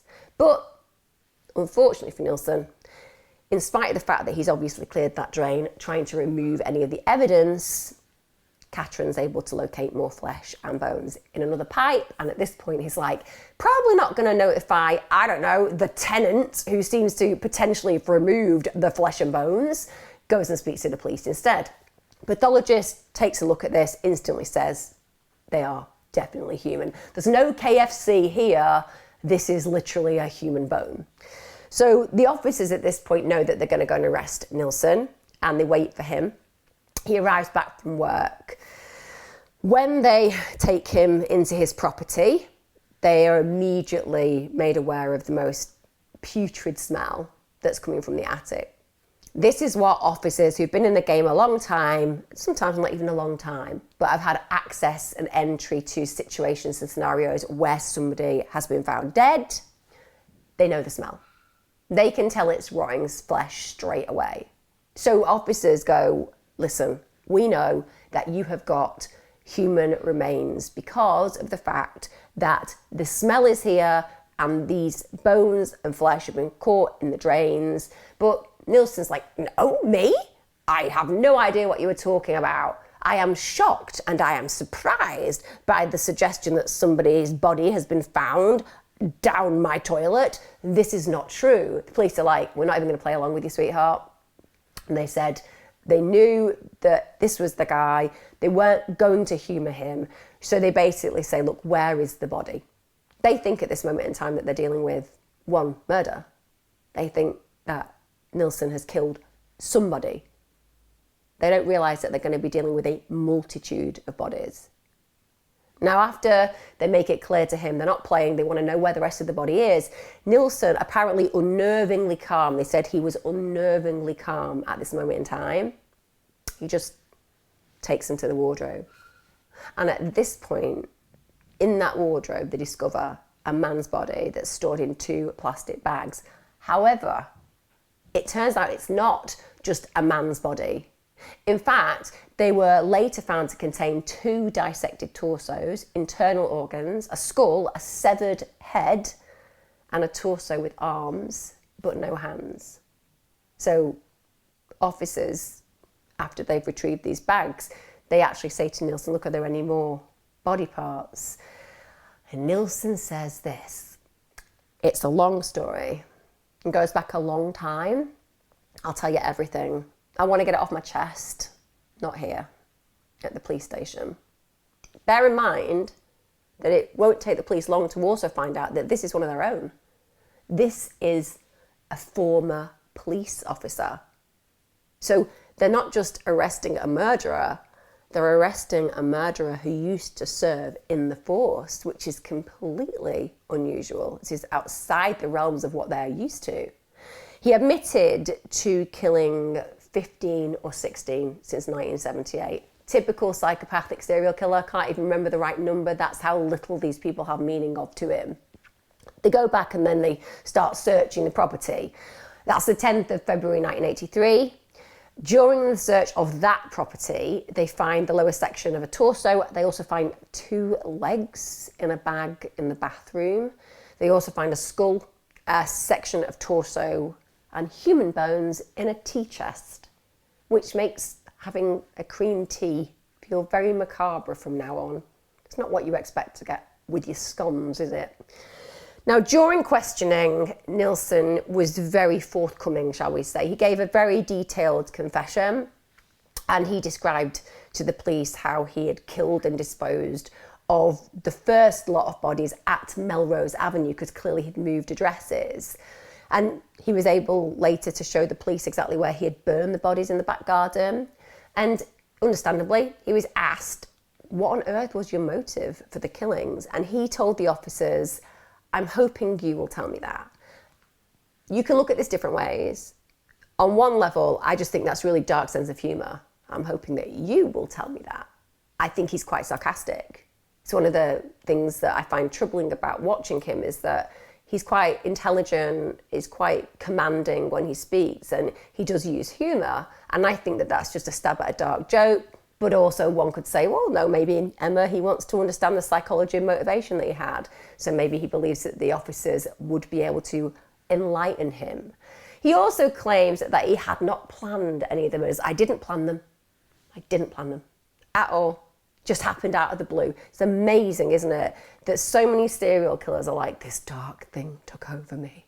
I was not in my senses, blah, blah, blah, blah. But really, we all know that that's just a way of minimizing the impact that they had in those scenarios and almost giving themselves license to say it was not the real me. It was some kind of possession, or I was completely out of my mind, or I zoned out, etc., etc. And that's what he's going for here.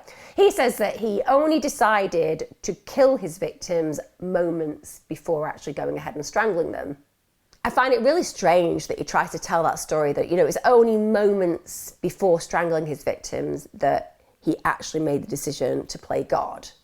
I mean, nothing indicates that that's the case at all, but like I said, pathological liars, so it wouldn't be surprising if he's just making this story up. They do manage to charge him on the 11th of February 1983, but at this point they only managed to charge him with one count of murder because they've only been able to identify positively that Stephen Sinclair's remains were remains that connected Nilsen with his murder. Then he has to wait in custody. So he's awaiting his trial. Bear in mind, you're up for quite a considerable amount of murders.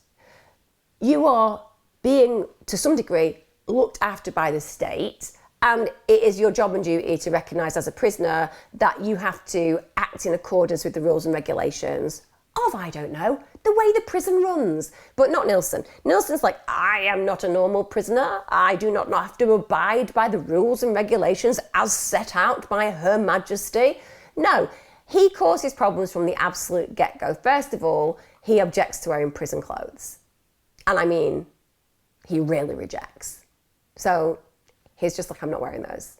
And they're like, well, these are the only items that we can offer you. You're a prisoner. He's like, then I will wear nothing. So he didn't. Literally refused to wear anything. And if that's not triggering enough for anybody to ever have to see an individual like Nilsen in such a state, then to add insult to injury, he had a chamber pot. A chamber pot is where people defecate and urinate if they haven't got a toilet available to them. And obviously, all style prisons didn't all have an ensuite. So he has one of those, and he ends up throwing the contents of his chamber pot at the guards. Bear in mind the fact these are the same guards that will be feeding him. Probably not the best move. Anyway, he ends up, because of that, spending 56 days in solitary confinement. Now, on one level, I'm like, that suits him, doesn't it? Because we know he spent a lot of time alone. We know that loneliness is a part of his makeup, but also the control level there, that even though he's in solitary, he's away from the general prison population. And let's be honest, people like Nilsen, they're not going to be popular in prison. People really don't like serial killers, full stop, but he's killed kids. Remember, there have been a 14-year-old murdered. You cannot get lower than being a child killer in prison. He ultimately admits to 15 killings, but over time he claimed that that wasn't actually true, that the true figure was that he killed 12 people. And eventually Nilsen isn't even charged with 12 people's murders. He's charged with 6 murders and 2 attempted murders. And that's because it was really difficult to identify various victims' remains. So it wasn't possible, because they didn't have bodies, or ultimately they didn't know who they were dealing with, that they decided to just go for the 6 murders. And of course the 2 attempted murders as well. So the trial begins at the Old Bailey. It happens on the 24th of October 1983. He does admit the killings. He does. He's like, I am that person who carried out those killings. But then it's like, but let me just throw this in here. Whilst I accept full responsibility for being the person who murdered these poor individuals, I was not in my right mind. You couldn't write this, could you? But that's what he says. I was not in my right mind. I have absolute grounds for diminished responsibility. I was in a trance when I killed my victims. There's that bit of me that just wants to be like, somebody should have been sat with him going, do you really want to go down this route, Dennis? I do. Do you really? I do. I'm just thinking that if it was possible to get off on diminished responsibility, just throwing it out there, by just saying I was in a trance, I'm thinking that the prisons would be really empty of murderers, because everyone would be like, I was just in a trance, I didn't mean to do it. Didn't even know. Just throwing it out there. But obviously, with Nilsen being somebody who believes he is better than the rest of us, that wasn't how he was going to play it. So he wants to say that he's in a trance when he killed his victims. And some of you might think, well, maybe he was, because he was in alcoholic stupor, or to some degree, did he disassociate? Well, we'll talk about that in a minute, but I don't believe so. No. He actually said that it all began one morning when he woke up to find a dead man fully clothed on one of his beds. I mean, Dennis Nilsen, it happens to the best of us. If I'm not waking up every other Sunday with a corpse lay on one of my beds, I haven't been out. It's as simple as that. I've not had a good night. It's ridiculous. And the reason this defence is ridiculous is because he says that he wakes up, there's somebody dead next to him, and he's got absolutely no recollection of killing him. So let's go with this idea. I totally should have been a prosecutor, because the way that this falls apart is that, let's just put it into the realms of bizarre possibility, that that's what happens. You come around on a Sunday morning, you've had one too many jars, you're like, oh gosh, great night last night. I don't really remember it, but it was a good night last night. Dead body, fully clothed, on bed. What would you do, having come out of your complete trance? You'd be like, oh, sweet Jesus, there's a corpse on my bed. I don't even know how he got there. Remember, you don't remember killing him, so you're not guilty, are you? You've got no recollection. You would be on to 999 or 911 or whatever the emergency services are in the country that you're living, and be like, there's a dead man on my bed. Please get somebody around here quickly. That's what you would do. It would not stand to reason, once out of your zone of being in a trance, that you'd be like, you know what I need to do?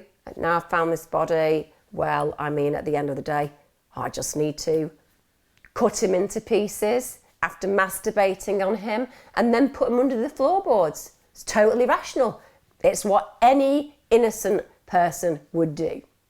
Understandably, the prosecution are like, well, that's a load of BS. You're definitely not suffering from any type of abnormality whatsoever, at all, even in your wildest dreams during the murders. You have been completely sane. The killings were clearly premeditated. It was not a case of manslaughter on the grounds of diminished responsibility. Instead, it was a clear case of multiple murder. I guess we'd just say serial murder, which is what Dennis Nilsen is, a serial killer. And bear in mind, this is genuinely the case that Nilsen's trying to get away with. He's like, I was just not aware. You lose that when you're burying them under the floorboards and burning them in the backyard. Then you are aware of what you're doing. Now remember, we had a survivor, didn't we? Carl Stotter. And he was the person, just to refresh your memory, who Nilsen actually attempted to throttle and then tried to drown him in a cold bath in 1982. He's the one that when he did realise he hadn't murdered him, he kind of revived, looked after him for a few days and then sent him on his way. Well, he turns up and he's like, I always knew that was not what I thought happened and what I thought played out. I am going to give evidence at his trial. So that's what he does. So again, we've got an actual living witness. So on the 4th of November 1983, unsurprisingly, the jury found Nilsen guilty of everything. Guilty on all counts. And I don't know what crack the judge was smoking that day, guys. I don't know. Maybe they were having a very lenient day. Maybe they had some very odd ideas about what's appropriate types of behaviour. But the judge sentenced him to life imprisonment with a minimum term of 25 years. I can imagine that the entire room just took a breath on sentencing and were like, is this a judge? Or is this some kind of youth training scheme employee who stumbled in to the place that the judge should be and is just throwing out ridiculous sentences? That's literally what he was given, a minimum term of 25 years, meaning that he could have got out and walked the streets again. Anyway, this does get later increased to a full life term. Of course it does. Thank God that's in 1994, and rightfully so. Now, I will say Nilsen accepted this punishment just as he accepted the guilty murder verdicts that he'd been given. He said that actually he felt that this was a correct punishment, and I 100% and on an unusual level agree with Nilsen at this moment. He's right. It's definitely correct that he should spend the rest of his days in prison. He should die in prison. One of the final deaths that I think I want to give a tribute to that often won't be talked about is Nilsen's 8-year-old dog, Bleep. I don't know why, and it really gets my goat, that the authorities decided that they were going to put Bleep to sleep just after Nilsen's arrest. I don't understand that. Yeah, she had been witness to horrible murder sprees. She'd seen exactly what had happened, the horrific acts, and she'd had to deal with all of that while still being a loyal companion of Nilsen. But why they decided that a perfectly healthy dog needed to be put down just because our owner went to prison, I have no idea. For me, she was his final victim, the only female victim, in fact. And there is this last photo of her, and she's in the dog warden's cage. And they've even got the name wrong. They misspelled it. They called her Blip because Nilsen has a very strong Scottish accent, so they hadn't even heard the proper name, Bleep. I just find that really, really devastating. It's ridiculous, isn't it, to some degree, because I appreciate I'm talking about the heinous murder of all these innocent men, but that dog went through all those things, did nothing wrong, just like those guys did nothing wrong. The only misfortune they had was to meet this man, this murderer, and yet she ends up dead too. Why couldn't somebody else have just come in and looked after her? I don't understand it. I'm quite triggered by any kind of animal death, but like I said, I feel like I need to pay testament to her. She's his victim too. When Nilsen starts to serve his prison sentence, he's initially housed with other Category A prisoners, so that's the most violent offenders, the most serious of crimes. But he ends up getting attacked in 1983 by another inmate. I told you, it doesn't go down well when you're a child killer in prison, full stop. He gets slashed both in his face and in his chest with a razor blade, and it was a serious attack. He needed 89 stitches. And that means that over time, because of the seriousness of what he did, he can't be housed with lower level criminals because they shouldn't have to be around somebody who's so dangerous. But equally, if his life is under threat in the general population with people in his category, they have to make sure that he's protected. So this means that over time he's segregated more and more and more for his own safety. And he ends up just spending a lot of his time reading, writing, painting, and playing keyboard, which disturbs me a little bit. And in my head, I have various 80s tunes, wondering whether he learned any of them. It's aside, I digress. What I find a little bit disturbing about that is we all know that when you were in prison, people are given jobs. Part of that is because they need to have structure and discipline.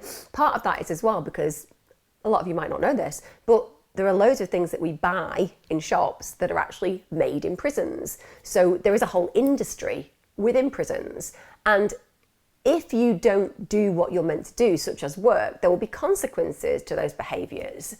For me, somebody like Nilsen, who genuinely has carried out some of the most heinous crimes one can even conceptualise, somehow he gets to just spend loads of time doing things he loves at the cost and expense of people like you and I.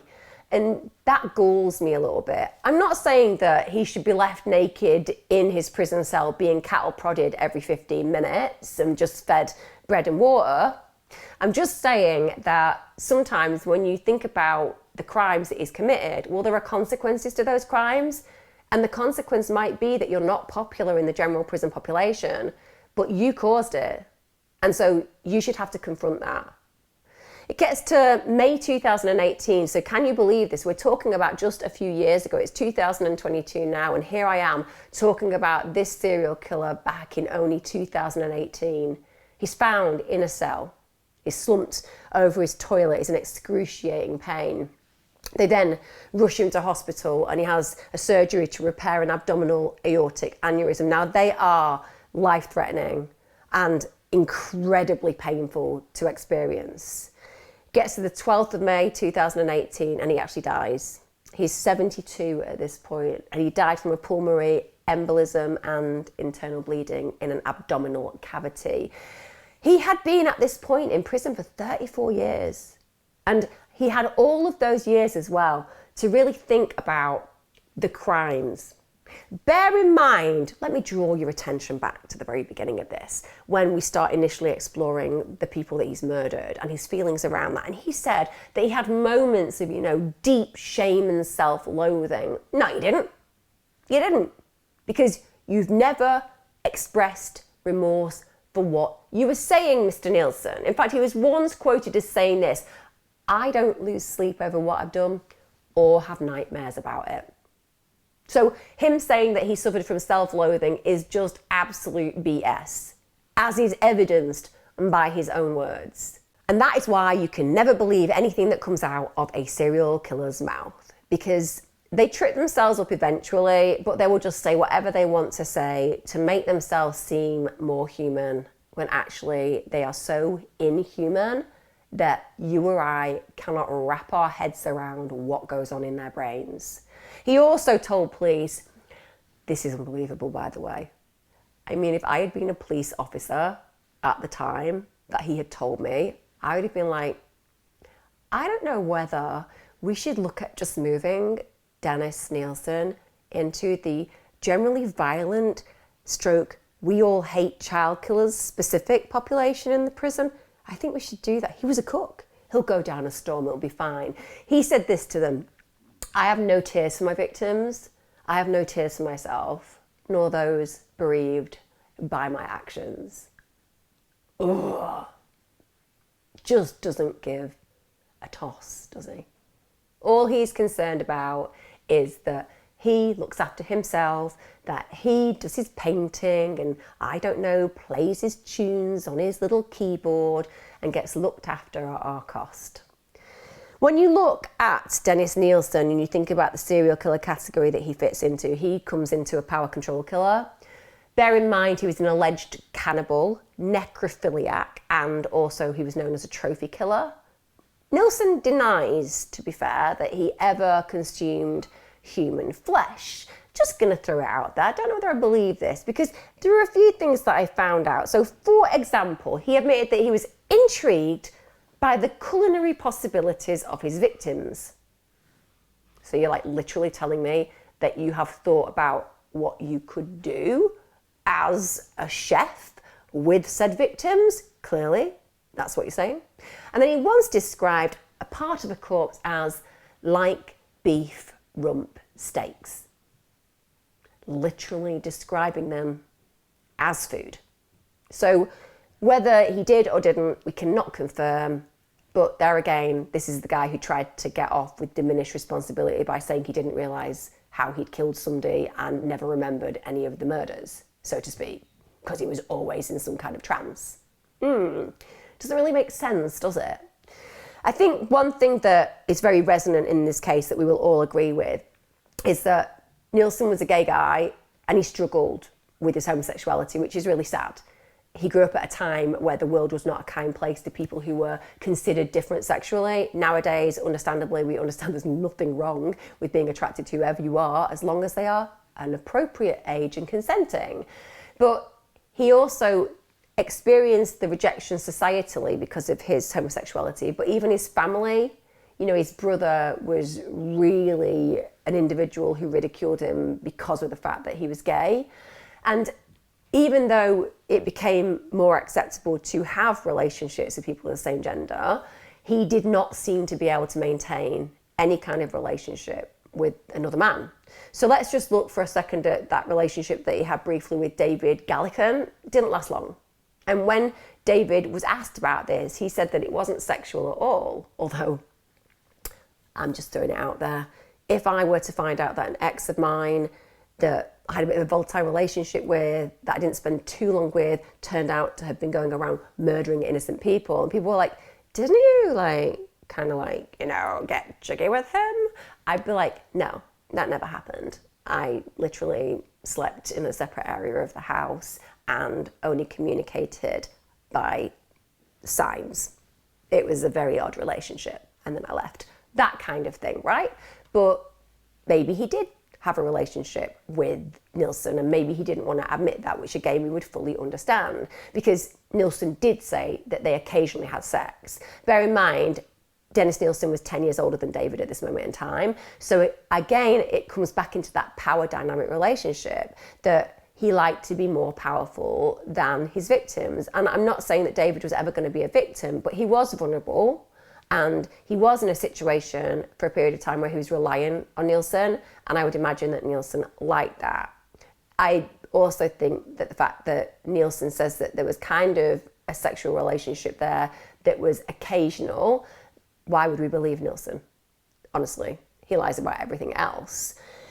So age was certainly a motivator in the kind of individuals that he chose as victims. Let me take you back to the fact that his very first victim was 14. He was just a child. And I don't often think that Nilsen is regarded and remembered as being a serial killer who was a child molester and murderer. That boy was 2 decades younger than Nilsen at the time.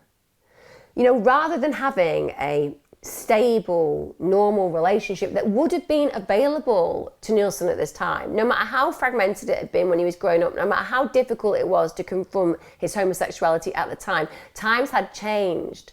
It was a place and a position where men were able to meet men and live with men and have long, loving relationships with men. But instead, Nilsen pursued his fantasy. He didn't want a partner. He didn't want an equal. He wanted an individual who was fully passive. And not just an individual who was passive in their personality, in their expectations, not somebody who was just a passenger as you drive the car in a relationship. This was a whole different type of passivity. He wanted the ultimate passive partner. He wanted a dead body. He wanted to cohabit with the dead body. He used to really enjoy carrying their corpses around and just feeling their dead weight. This is the way that Nilsen was able to exert full control at every single stage of these fully abnormal relationships. He displayed the absolute ultimate power. He lured them into his web and then he took their life. And then if that wasn't bad enough, he then maintained that control post-mortem. You know, he slept with the bodies, he lived with the bodies, he stored them in his home. As far as he was concerned, they were effectively his property, his personal property. And he did things that kind of really support that. So any personal possessions of his victims, he would just destroy them. It was a depersonalization. He could make them less and less of a true human. He wanted them to become nothing more than props for his fantasies, you know, dehumanizing them, objectifying them. He showed this by posing them around his flat, you know, talking to them as well, acting as if they were actually in some kind of macabre relationship with him.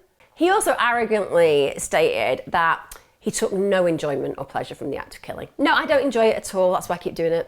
I don't enjoy it at all, that's why I spend quite a long time with corpses. I don't enjoy it at all, you know, I'm just in a complete haze and didn't even realise it had been done. But then he says he worshipped the art and act of death, complete opposites. So you're a liar on either side, you're just a great big liar. Full stop. But also that introduces us to the reality that he knew fully in court when he said that he actually was completely not guilty because he wasn't of sound mind in that situation, but he was, because he worshipped the art and act of death. This is what serial killers are like. They just can't help themselves. They just lie, and in the end it's very obvious to all of us that they are absolutely fabricating reality.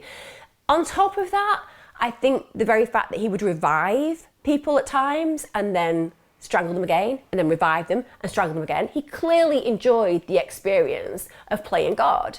And so I cannot agree in any way, shape or form that he did not enjoy the killing. When you look back at his fantasies, they began early in childhood.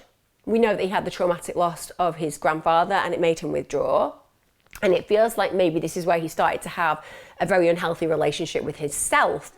I think that he created a role within his life, sexually at least, as an observer. So effectively he became two people in one during these sexual encounters and experiences with himself. So he's firstly the victim and also the predator in his fantasies. So taking you back to that artwork, when he imagines that old guy with the young man in his arms, and he had that sexual fantasy about how that would play out.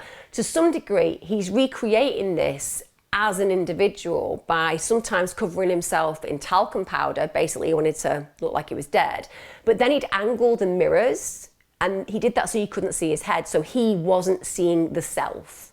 He wanted to pretend that the body was a victim. And then he would masturbate and he'd imagine within his fantasy that it wasn't he who was masturbating, it was somebody else's hands.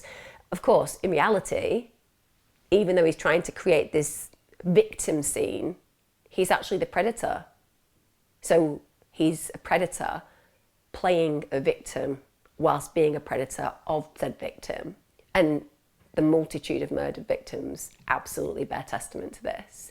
What's even more terrible about this case, and it's hard to get more terrible, is that some of those victims, well, they were never identified. That means there are people whose families have missing members that will never know what became of the person that they grew up with or gave birth to. You know, these are the ramifications of these kind of killers who bear no care or consequence for the impact of their crimes and can't even be bothered to remember whose life they took. That's how negligible these individuals are to the serial killer. I cannot believe when I look at Dennis Nilsen just how mild-mannered and average he appears. When you think about serial killers, you have to always connect with the reality that these are predators in our midst, in our shadows, and they are very hard to decipher. You can't look at somebody like Dennis Nilsen and think, oh, I can tell he would be the kind of person that would murder me. No, you're the kind of person I would sign on with in the job centre. You're an ex-copper, ex-forces. He doesn't stand out. That's what makes him truly terrifying. He looks like this mild-mannered, average guy. And yet, he was a cold-blooded, calculating, cunning killer. And if he hadn't made those mistakes at the end, by being so throwaway, literally, with his victims' bodies, that he put them down the toilet, who knows how long his reign of terror could have been. I found this a really interesting case. I thought I knew it, but I didn't know it half as well as I imagined. So thank you for recommending it to me. I hope that you have found and heard pieces of information that you didn't already know. If not, and you've got more, give me a comment, let me know. I'd be really interested to know your thoughts. Give me a like. If you've got to the end of this video and you're thinking, oh, it's been all right, why not pop your subscription on? Go on, subscribe. Get a notification when I release my content on a Wednesday and a Sunday religiously. because I am crime and I am consistency, and this will always be so. Take care, guys. Thank you so much for joining me, and I'll see you again next time. Now, before you get on with the rest of your lives, don't forget to click on the description link to get the special discount that CyberGhost VPN is granting to this channel. This application is going to make sure that you are protected, meaning that you can browse freely without any worries. And remember, you get full access to all blocked content on the internet for £1.70 a month. It's totally risk-free. Check it out. Links in the description.